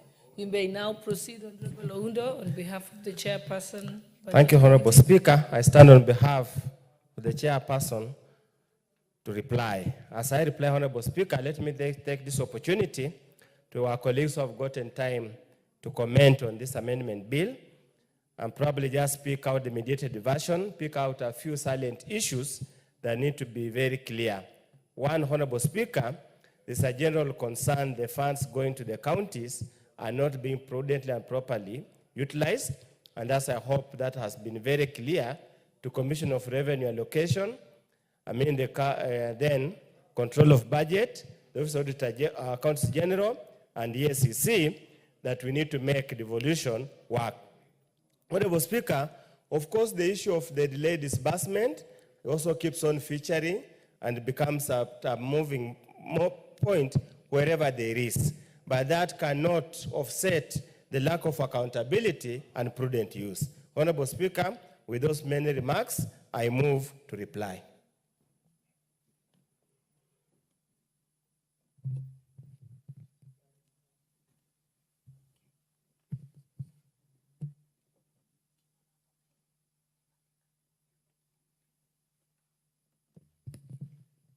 Honorable Meli, what's your point of order?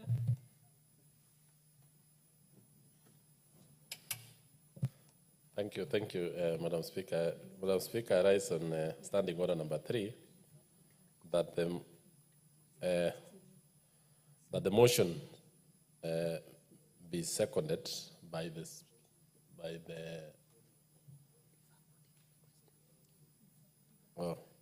when a motion has been moved, it is necessary to seconded. The Speaker shall propose the question thereon in the same terms as the motion. Thank you, Madam Speaker. Honorable members, what's your point of order? What's your point of order, Honorable DK? Madam Speaker, I think Honorable Senior Member Honorable Meli has come a bit late because we are through with debating. It is time to put the question, and I'm seeing him quoting issues of proposing the question. So I think it's completely out of order.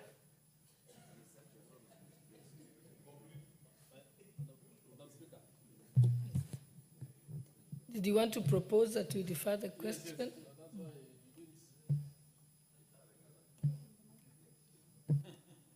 Proceed. Thank you. Thank you, Madam Speaker. I think the member for Soi didn't hear what did I say, that because of, I would request that as per standing order 53.3, you defer, that we don't put, we don't call for putting the question. Thank you. No, you are not in order. Thank you. I think it's obvious that we'll put the question at a later time. So let's move to the next order. Order number 13, Committee of the Whole House. the Coffee Bill, Senate Bill number 10 of 2023.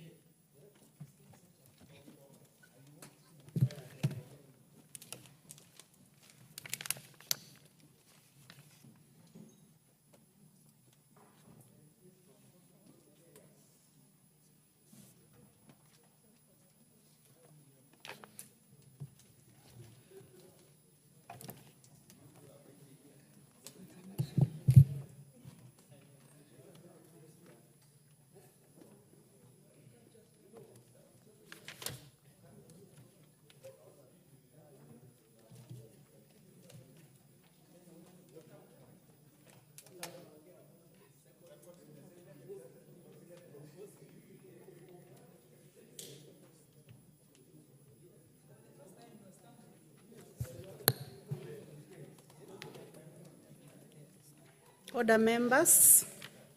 We are in the Committee of the Whole House to consider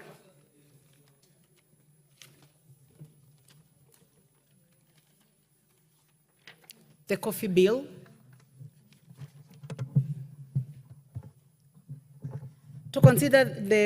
Senate Bill number 10 of 2023. As you may be aware, we went up to clause 10, so we are starting from clause 11.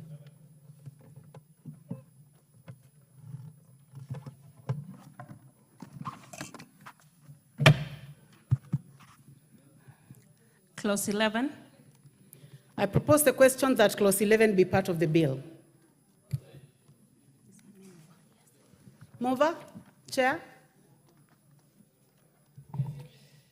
Thank you, Honorable Honorable Chair. Honorable Chair, I propose that clause 11 be amended as per the order paper. Honorable Chair, this amendment is basically to take care of several issues, and one of them is provide for easy access to information collected and collated and maintained by the board.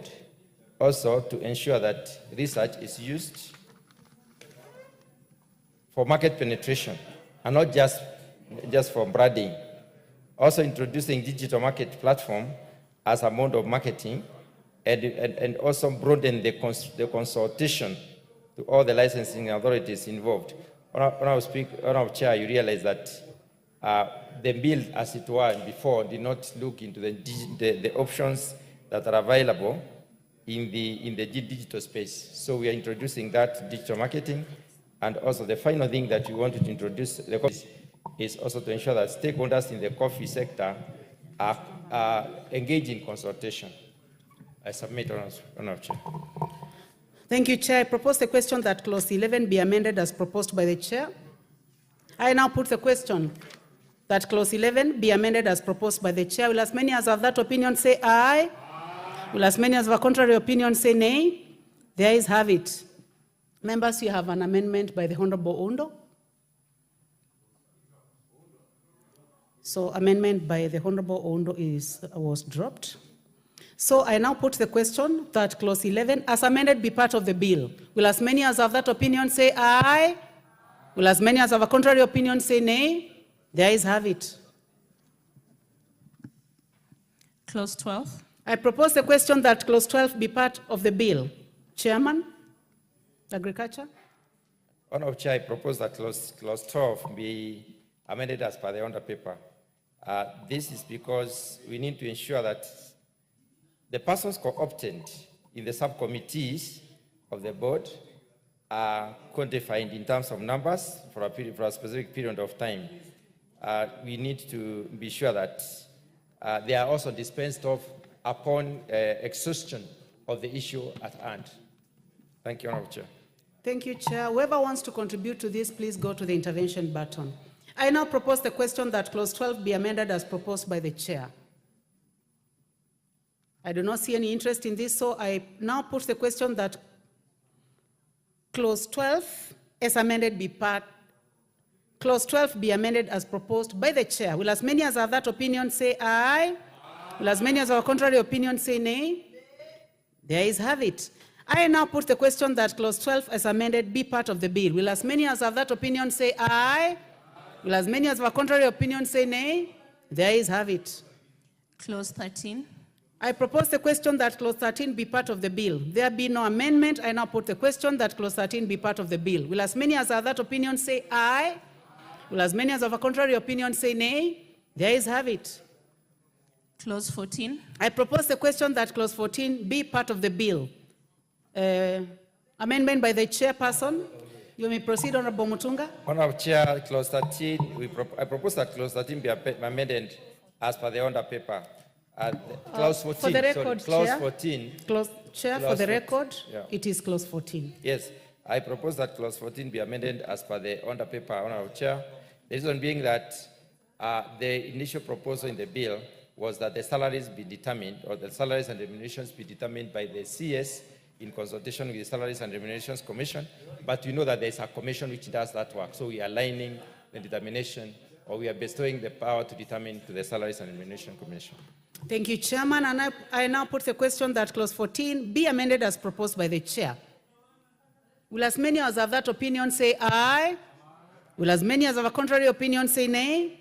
The ayes have it. I now put the question that clause 14 as amended be part of the bill. Will as many as have that opinion say aye? Will as many as have a contrary opinion say nay? The ayes have it. Clause 15. I propose the question that clause 15 be part of the bill. Chair, Agriculture and Livestock, Honorable Mutunga, proceed. Honorable Chair, I propose that clause 15 be amended as per the order paper. Honorable Chair, the committee took a decision to have the qualifying credentials for the CEO to be a minimum of a master's degree, because there are very many Kenyans who have gone to school. We don't have to stick to a first degree. And then these are also very challenging.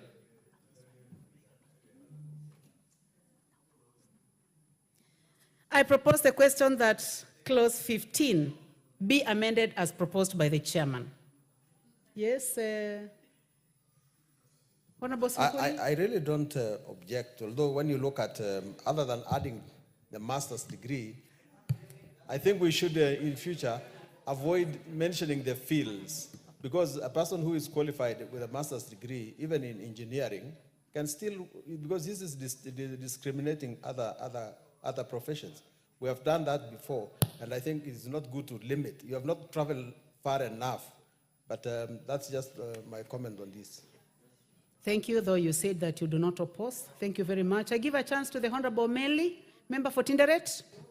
Thank you. Make the comments brief, Chair. Yes, Madam Speaker, I want to say that this proposal by Honorable Chair for the committee, we did deliberate in the 12th Parliament on this particular issue.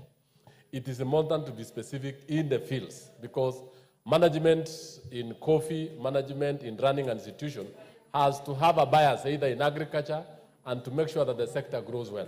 So if this particular amendment is quite in order, Madam Speaker, so that if you leave it not specific, it will not be good in the running of the coffee sector. Thank you, Honorable Meli. I now put the question that clause 15 be amended as proposed by the chair. Will as many as of that opinion say aye? Will as many as of a contrary opinion say nay? The ayes have it. I now put the question that clause 15 as amended be part of the bill. Will as many as of that opinion say aye? Will as many as of a contrary opinion say nay? The ayes have it. Clauses 16, 17, 18, 19, 20, 21, and 22. I propose the question that clause 16 to clause 22 be part of the bill. And there be no amendment, I now put the question that clause 16 to 22 be part of the bill. Will as many as of that opinion say aye? Will as many as of a contrary opinion say nay? The ayes have it. Clause 23. I propose the question that clause 23 be part of the bill. Chair, Agriculture. Honorable Chair, I propose that clause 23 be amended as per the order paper. The reason being that we are aligning the consultations to be with the county governments and not county executive committee members. Honorable Chair, we would like county national government to deal with the county governments directly. Thank you, Chair. I propose the question that clause 23 be amended as proposed by the chair. Honorable members, I don't see any interest on that, so I now put the question that clause 23 be amended as proposed by the chair. Will as many as have that opinion say aye? Will as many as have a contrary opinion say nay? The ayes have it. I now put the question that clause 23 be amended as proposed by the chairman. Will as many as have that opinion? I put the question that clause 23 as amended be part of the bill. Will as many as are of that opinion say aye? Will as many as have a contrary opinion say nay? The ayes have it. Clause 24. I propose the question that clause 24 be part of the bill. Chair? Honorable Mutunga? Honorable Chair, I propose that clause 24 be amended as per the order paper. The reason being that we need to, the committee took the decision to improve on uniformity of legislation in the coffee-growing county government. In the coffee-growing county governments. Thank you, Chair. I propose the question that clause 24 be amended as proposed by the Chair. Honorable Dorothy Kiara? Thank you, Chair. I support this amendment because it's important that there is uniformity in the registrations for ease of governance. Thank you, Chair. Thank you very much. I now put the question that clause 24 be amended as proposed by the Chair. Will as many as of that opinion say aye? Will as many as have a contrary opinion say nay? The ayes have it. I now put the question that clause 24 as amended be part of the bill. Will as many as have that opinion say aye? Will as many as have a contrary opinion say nay? The ayes have it. Clause 25. I propose the question that clause 25 be part of the bill. Chairperson? Honorable Mutunga? Honorable Chair, I propose that clause 25 be amended as per the order paper. The reason being that you need to provide for consultations at the national level with county governments. As I said earlier, we have amended the entire bill to make sure that county government consult with the national government instead of county executive members. Thank you, Chair. I propose the question that clause 25 be amended as proposed by the Chair. I now put the question that clause 25 be amended as proposed by the Chair. Will as many as are of that opinion say aye? Will as many as have a contrary opinion say nay? The ayes have it. Honorable members, we have an amendment within the same clause by the Honorable Oundo. Please proceed.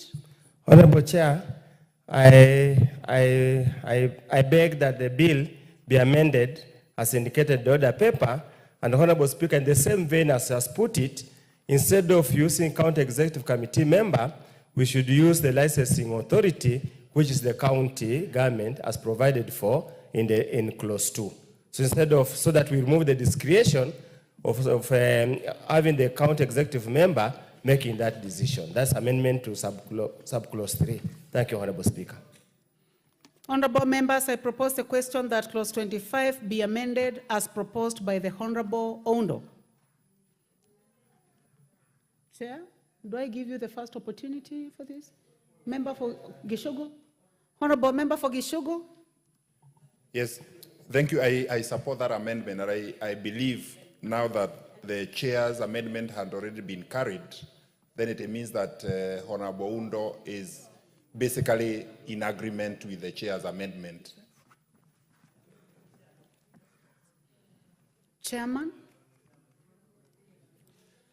Honorable Chair, that amendment is agreeable because there are 3 licensing authorities: the county government, the board, and the capital markets authority. So even if it says licensing authority, it is synonymous.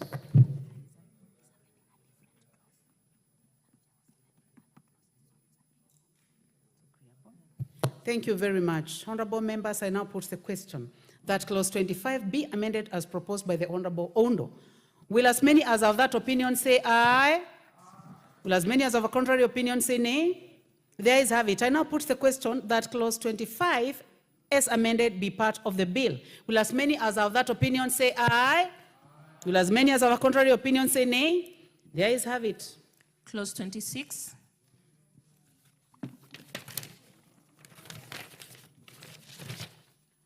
I propose the question that clause 26 be part of the bill. Chair Agriculture? Honorable Chair, I propose that the clause 26 be amended as per the order paper. The import of this particular amendment is to ensure that the county government gives statistical information to the board so that the board becomes the custodian of all the information.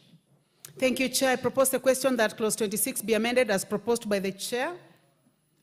I now put the question that clause 26 be amended as proposed by the Chair. Will as many as have that opinion say aye? Will as many as have a contrary opinion say nay? The ayes have it. I now put the question that clause 26 as amended be part of the bill. Will as many as have that opinion say aye? Will as many as have a contrary opinion say nay? The ayes have it. Clause 27. I propose the question that clause 27 be part of the bill. Chair? Honorable Chair, I propose that clause 27 be amended as per the under paper. The import of this amendment is to ensure that county governments submit copies of registers to the board annually. Thank you, Chair. I propose the question that clause 27 be amended as proposed by the Chair. I now put the question that clause 27 be amended as proposed by the Chair. Will as many as of that opinion say aye? Will as many as of a contrary opinion say nay? The ayes have it. I now put the question that clause 27 as amended be part of the bill. Will as many as of that opinion say aye? Will as many as of a contrary opinion say nay? The ayes have it. Clause 28. I propose the question that clause 28 be part of the bill. Chair, Agriculture. Honorable Chair, I propose that clause 28 be amended as per the under paper. The reason being that we need to ensure that licenses or permits are not granted unconditionally. So we are putting conditions, so it should be within the existing laws. We also want to ensure that we delete administrative provisions that can be captured in the regulations. Thank you, Chair. I propose a question that clause 28 be amended as proposed by the Chair. Honorable Wilberforce Oundo. Chair, I know this is a preempting debate, but we are now currently debating the county government revenue raising measures bill in this House. I hope we'll find a way to marry the same. And second, also, Honorable Chair, we passed the County Government Licensing Uniform Procedures Act that will come into operation on 28th December 2024. I suppose we'll find a mechanism of realigning this particular licensing procedure to those two particular acts once they come in operation. Thank you, Honorable Chair. Thank you, Honorable Oundo. Honorable members, I now put the question that clause 28. Honorable Wamushomba. Chair, I just needed to get clarification from the chair of the committee so that we don't override an issue that is of concern. When we are talking about permits, there are times, there's a clause I had read, sorry, I don't have my notes with me now, that had indicated that county government will be asking for permits for warehousing of coffee, and at the same time asking for the same permits for pulpers. So a condition where a pulper owns a warehouse, we need to be clear so that the pulper does not pay for permit and for a housing permit in the same compound. Chair of the committee, I would want you to guide us. Chairman.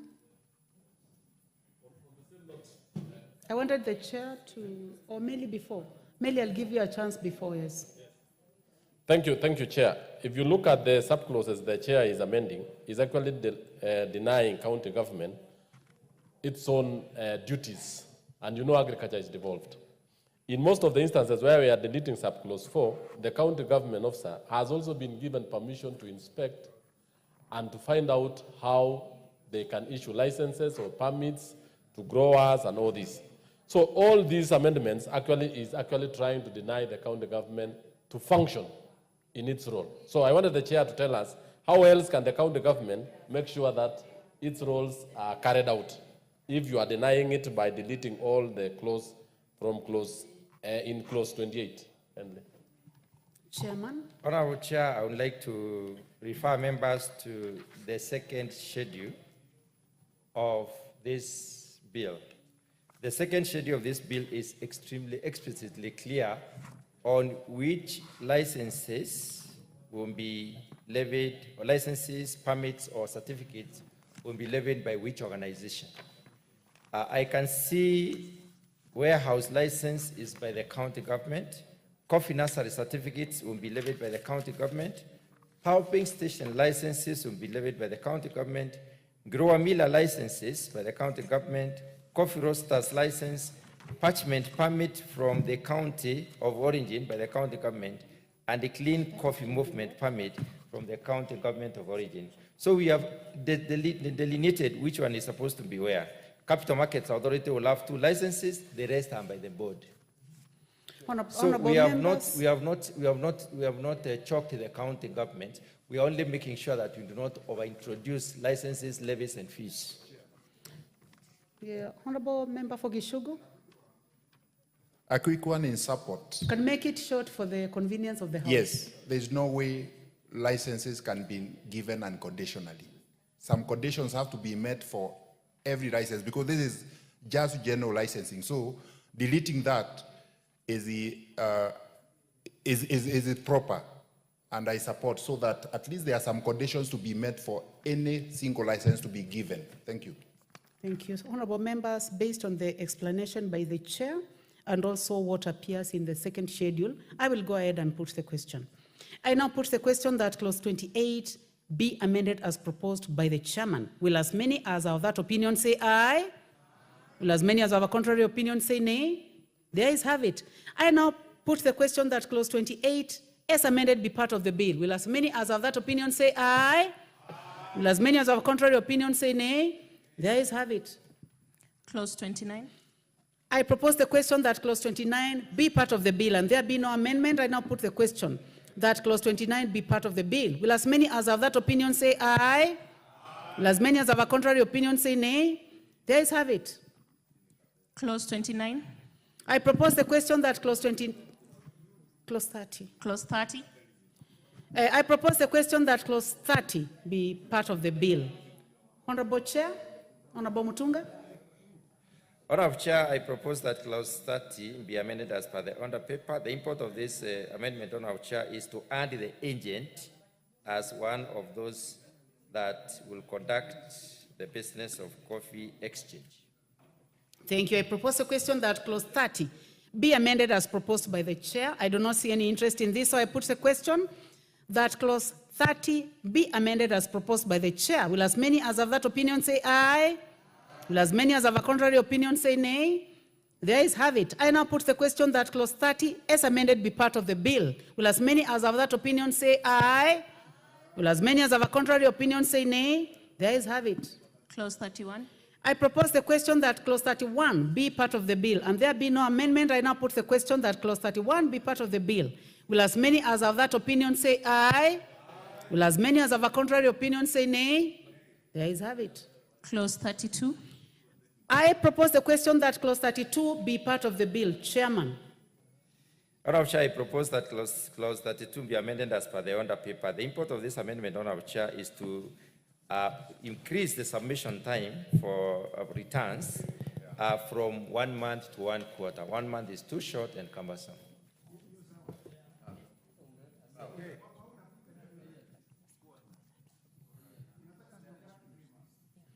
I propose the question that clause 31, clause 32 be amended as proposed by the chair.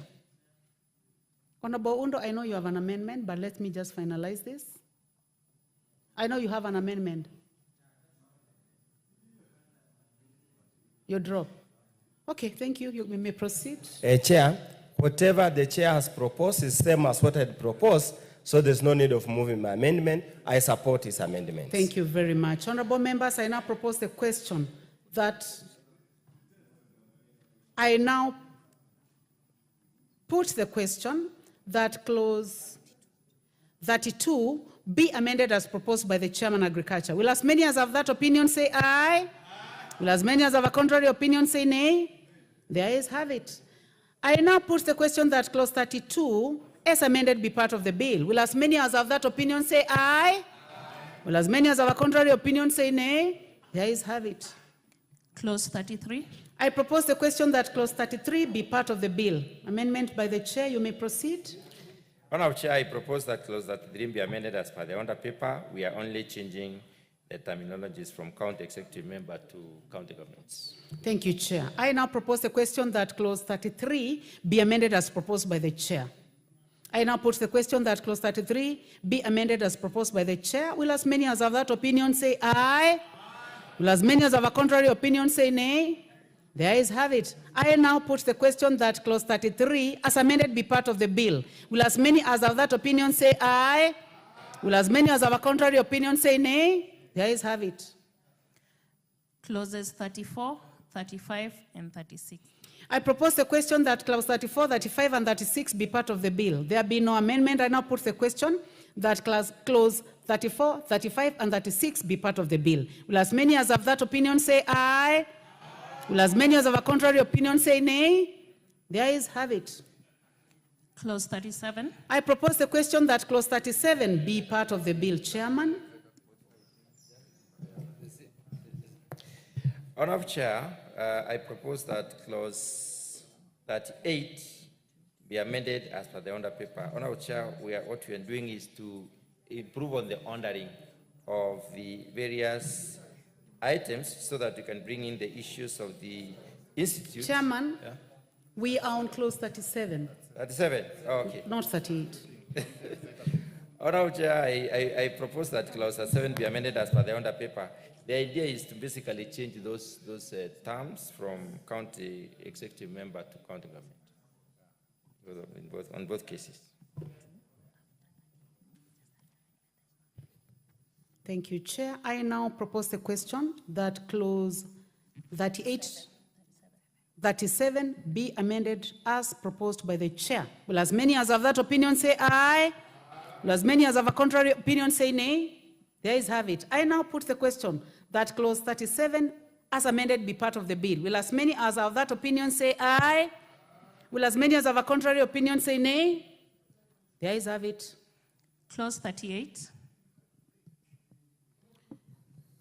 Clause 38. There is no amendment, but I would like to, the chairperson, Departmental Committee on Agriculture. Yeah, Honorable Chair, what we've done after clause 38 is brought forward the part. Chair, let me first of all clause 38. Propose the question of that 38.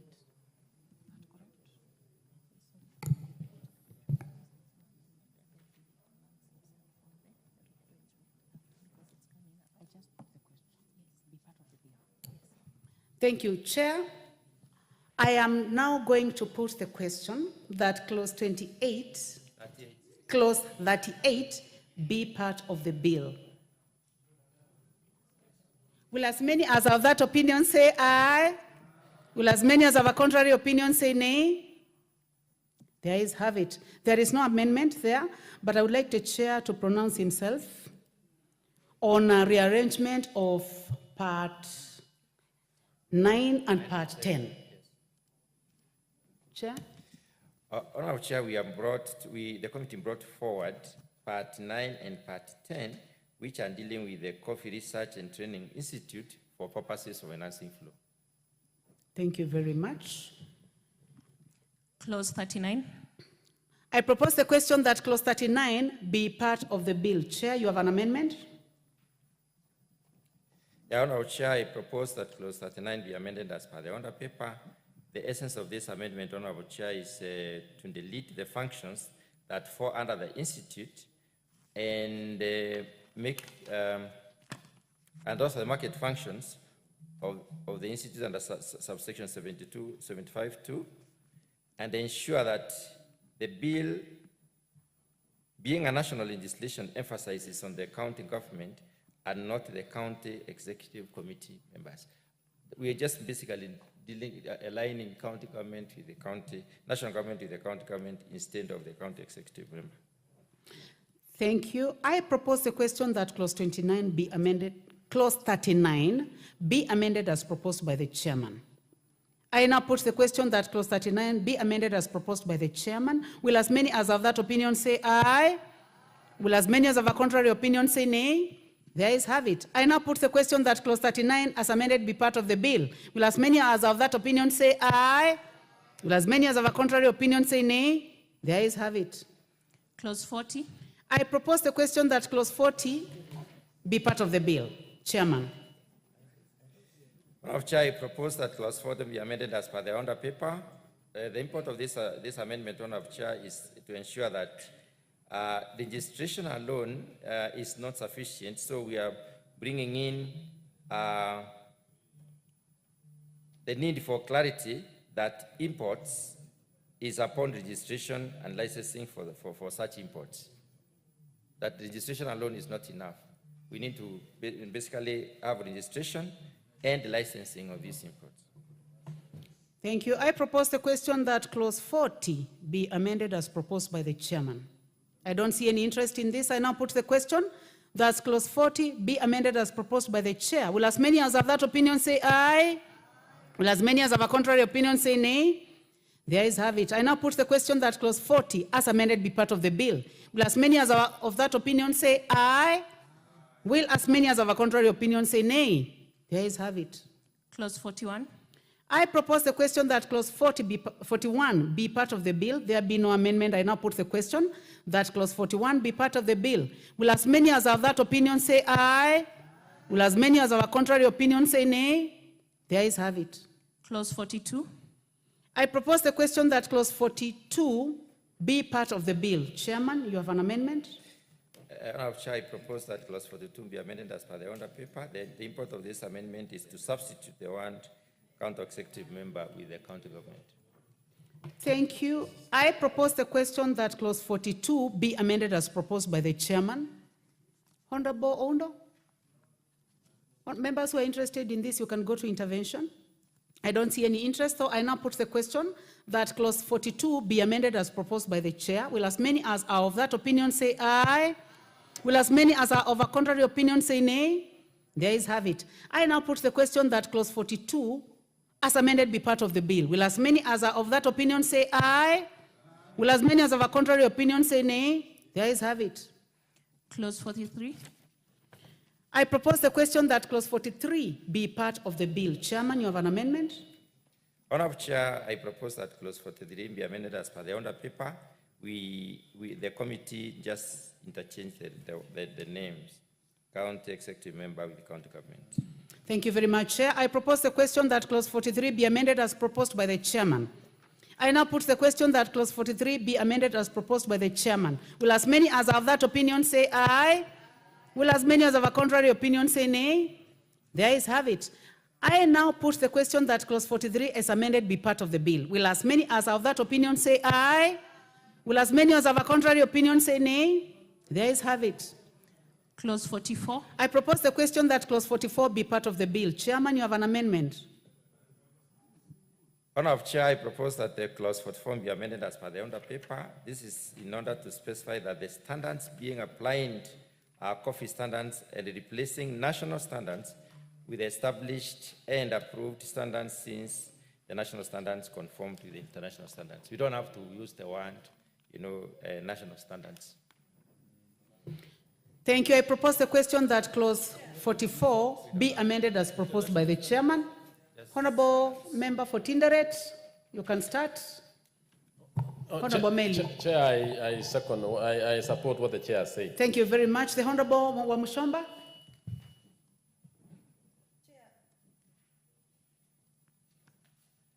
Please give the mic to the Honourable Wamushomba.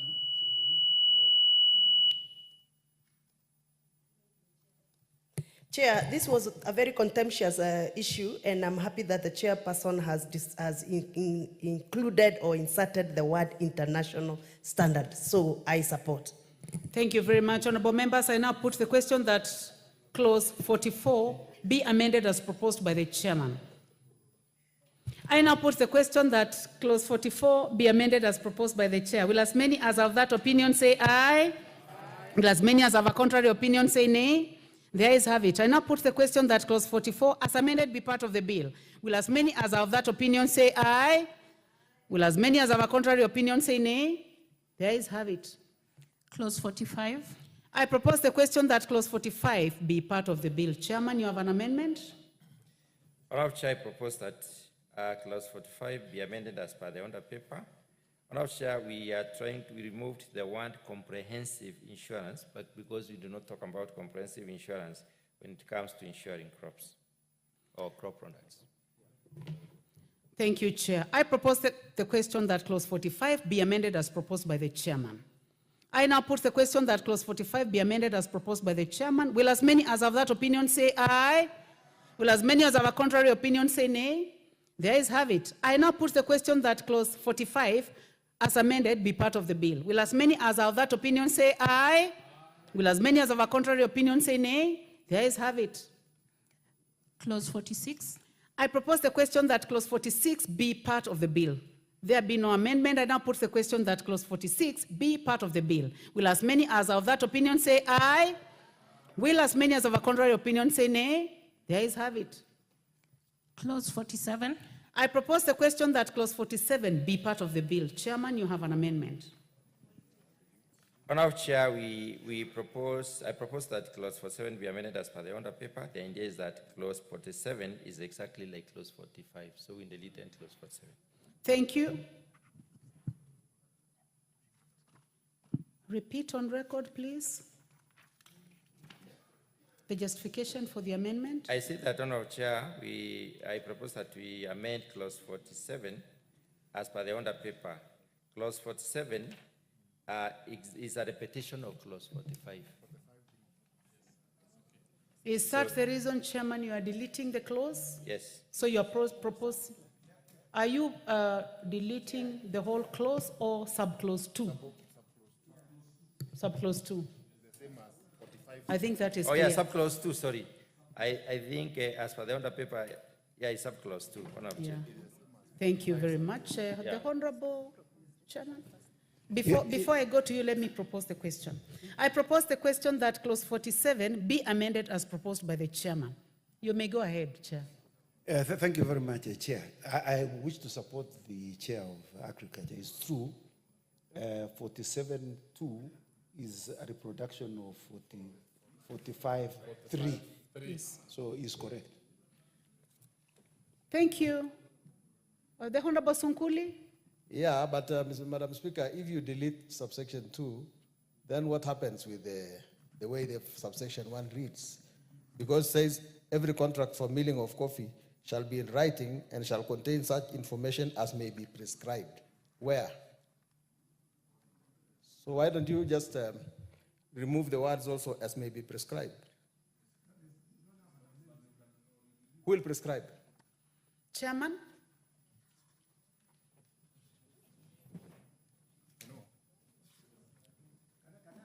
Chairman, the purpose of this deletion is because it was reproducing an earlier clause. Yes. So now what do you say about this so that we can put a question? There is nothing okay? materially wrong with having as prescribed. Chairman, please proceed. You know, Chair, when you say as prescribed, the reason why we make the substantive law is so that it can allow the regulatory authority to make regulations. So it will prescribe. Now, those regulations would have to come to this House for approval. Yeah, but I know the regulations will come before us, but can you therefore say, because of being certain, as may be prescribed by the Cabinet Secretary in regulations, at least make it readable, don't make it hang. Will we be over-legislating? Over-legislating. Chair, I want to put the question. I now put the question that clause 47 be amended as proposed by the chairman. I'll repeat that. I now put the question that clause 47 be amended as proposed by the chair. Will as many as of that opinion say aye? Will as many as of a contrary opinion say nay? The ayes have it. I now put the question that clause 47 as amended be part of the bill. Will as many as of that opinion say aye? Will as many as of that opinion say aye? Will as many as of a contrary opinion say nay? The ayes have it. Clause 48. I propose the question that clause 48 be part of the bill. Chairman, you have an amendment? I propose that clause 48 be amended as per the order paper. The reason being that, Honorable Chair, we introduce clause 48 as 45A as a new clause to improve on the flow. Thank you. I now propose the question that clause 48 be deleted as proposed by the chair. I now put the question that clause 48 be deleted as proposed by the chair. Will as many as have that opinion say aye? Okay. Honorable Member for Tinderet, Honorable Meli. I would request the chair to come up again to explain under which circumstances that is why he's deleting the whole of clause 48. Kindly. Chair, please give justification to the House. Honorable Chair, if the member, I would like to refer members to a new clause 45A, which will be moved later after we are done with the amendments. That 45A is exactly like clause 48. Thank so you we very have brought much. it forward for purposes of enhancing flow of the law. It's new clause 45. Yes, 45. So you are assuring the House that new clause 45 will take care of this deletion. It is exactly the same as clause 48. Okay. So members, I put the question that clause 48 be deleted as proposed by the chair. Will as many as of that opinion say aye? Aye. Will as many as of a contrary opinion say nay? There is have it. Clause 49. I propose the question that clause 49 be part of the bill. Chairman, you have an amendment. Chair Agriculture. Honorable Chair, I propose that clause 49 be amended as per the under paper. The reason being that we need to ensure consultations with all the relevant licensing authority takes place with the board. We are opening up for all licensing authority to be having consultations with the board. Thank you, Chair. I now propose the question that clause 49 be amended as proposed by the chair. The Honorable Dorothy Kiara, nominated member. Thank you, Chair. I strongly support this amendment by Chair that it should be in consultation with all the relevant licensing authorities and not just the board and counties. Thank you. Thank you very much. I now put the question that clause 49 be amended as proposed by the chair. Will as many as of that opinion say aye? Will as many as of a contrary opinion say nay? There is have it. I now put the question that clause 49 as amended be part of the bill. Will as many as of that opinion say aye? Will as many as of a contrary opinion say nay? There is have it. Clause 50. I propose the question that clause 50 be part of the bill. Honorable Oundo. Honorable Chair, I propose that clause 50 be amended as provided in the order paper. And Honorable Speaker is basically moving from monthly to quarterly because requiring a typical coffee grower to submit returns to the board on a monthly basis is onerous and cumbersome and unnecessarily too expensive. And as we already made amendments on, I think, on clause 32, we need just to be consistent from monthly to quarterly. Thank you, Honorable Chair. Thank you. I propose the question that clause 50 be amended as proposed by the Honorable Oundo. Chairman. Honorable Chair, I agree with the Honorable Undo's amendment. I think it makes a lot of sense. Thank you very much. I now put the question that clause 50 be amended as proposed by the Honorable Oundo. Will as many as of that opinion say aye? Will as many as of a contrary opinion say nay? There is have it. I now put the question that clause 50 as amended be part of the bill. Will as many as of that opinion say aye? Will as many as of a contrary opinion say nay? There is have it. Clauses 51 and 52. I propose the question that clause 51 and 52 be part of the bill. There be no amendment. I now put the question that clause 51 and 52 be part of the bill. Will as many as of that opinion say aye? Will as many as of a contrary opinion say nay? There is have it. Clause 53. I propose the question that clause 53 be part of the bill. Chairman. Honorable Chair, I propose that clause 53 be amended as per the under paper. Honorable Chair, the coffee that is catalogued is the coffee that is on offer for sale. So any coffee that is not on offer for sale does not need to be catalogued. Thank you very much. I now put the question that clause 53 be amended as proposed by the chair. Will as many as of that opinion say aye? Oh, it's only that I'm not seeing your interest in the intervention. Okay, Honorable Samuel Chepkonga, please proceed, member for Enapkoi. Thank you, Chair. I support the amendment, except I have a problem with the word with an exchange. The Chair needs to explain what does that. It doesn't make sense to me. It doesn't make sense to me. A grower or a broker appointed by a grower shall, in consultation with an exchange. Now, if you go to the interpretation section, there is no definition of what an exchange is. So I want to assume that you mean it's sold at the exchange, but you have not defined what exchange is. There's no exchange in the interpretation. So we may need to Chair, you may need to consider defining. Chairman, Yeah. what is your comment on this? Before the chairman, the Honorable Sunkuli, as the chairman prepares. I just want to ride on Honorable Chepkonga's comments and say, actually, in the end, after we have passed, we will have to revisit the definitions, because that is one of them. And this thing called prescribed form or relevant authorities, they have not been described in the definitions. So there are things which are very loose. And in the end, Mr. Chairman, while we support you, you have to bring other amendments to make things more clear. Chairman? Honorable Chair, I would like members to go to the definitions. And on the definitions, an exchange is defined as meaning a company incorporated under the Companies Act and licensed by the Capital Markets Authority as an exchange for trading in clean coffee. That is the only one, that the coffee that goes through the exchange is the coffee that we need to catalog. We want to encourage direct sales. Coffee that goes through direct sales does not need to be catalogued. That's what. Thank you very much. I would like to confirm that definition is given, Honorable Chepkonga. And with that explanation, I now put the question that clause 53 be amended as proposed by the chairman. Will as many as are of that opinion say aye? Will as many as of a contrary opinion say nay? There is have it. I now put the question that clause 53 as amended be part of the bill. Will as many as are of that opinion say aye? Will as many as of a contrary opinion say nay? There is have it. Clause 54. I propose the question that clause 54 be part of the bill. Chairman, you have an amendment. Honorable Chair, I propose that clause 54 be amended as per the order paper, and what you've done here is just exchange the word county executive committee member to county government. And you've also, the committee has also provided for clarity on some of the sentences.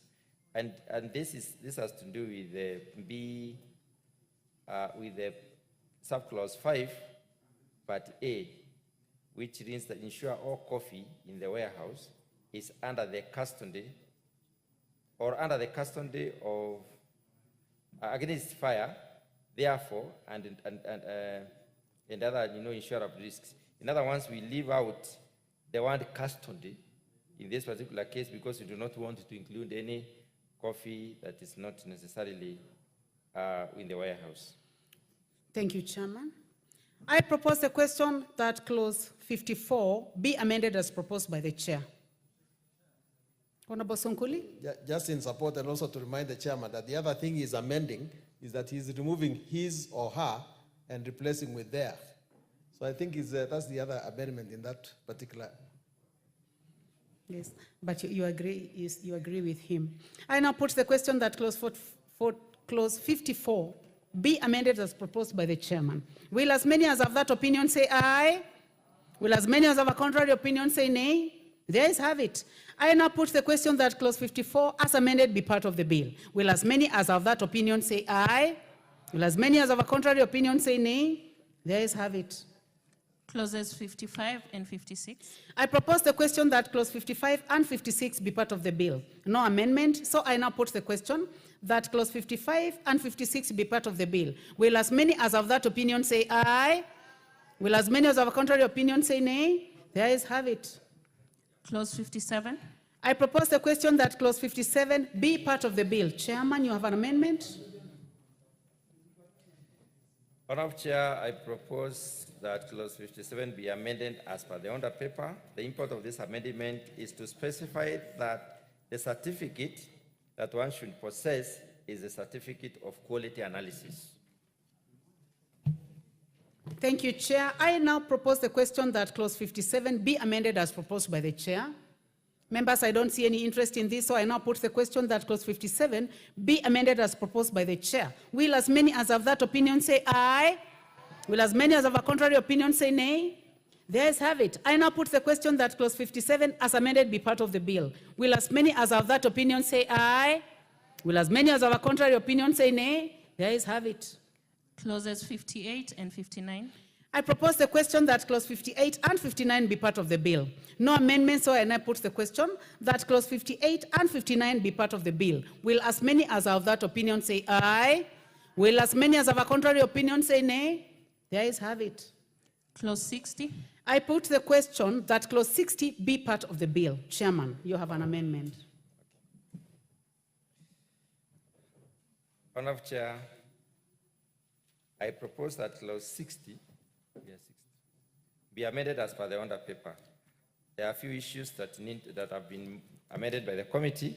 The import of this amendment, Honorable Chair, is to ensure that the board collaborates with the licensing authorities in enforcement of industry standards for quality assurance. Also to provide for the board to develop curriculum for coffee liquors in consultation with the Kenya Institute of Curriculum Development, which is the body mandated to develop curriculum for institutions of higher learning in the country, together with the accredited universities for emphasis on the county. Also to put emphasis on the county governments and not the CEC, also to provide for sampling, to be carried out for purposes of ascertaining the maximum permissible residual pesticides levels to ascertain compliance with set standards, and not just to ascertain the pesticide residual level. Pesticide residual level is not the maximum residual level. The idea is the maximum residual level, which is the allowable level that should remain.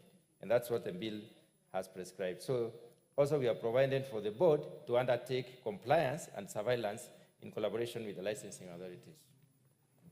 Thank you, Chair. Honorable members, I propose the question that clause 60 be amended as proposed by the chairman. The Honorable Meli. Chair, I want to say that this is one of the most progressive amendments by the chair. And I want to say that liquoring, as we speak right now, depends on the whims of the individuals. There is no specific way.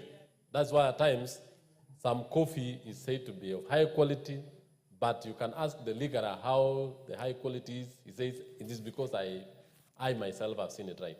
Two, even the residual issues, Madam Speaker, I want to say that what the Agriculture Committee and the chair has done is actually to really promote coffee and to promote fairness and to make sure that there is quality, especially in testing and analysis of coffee. Thank you.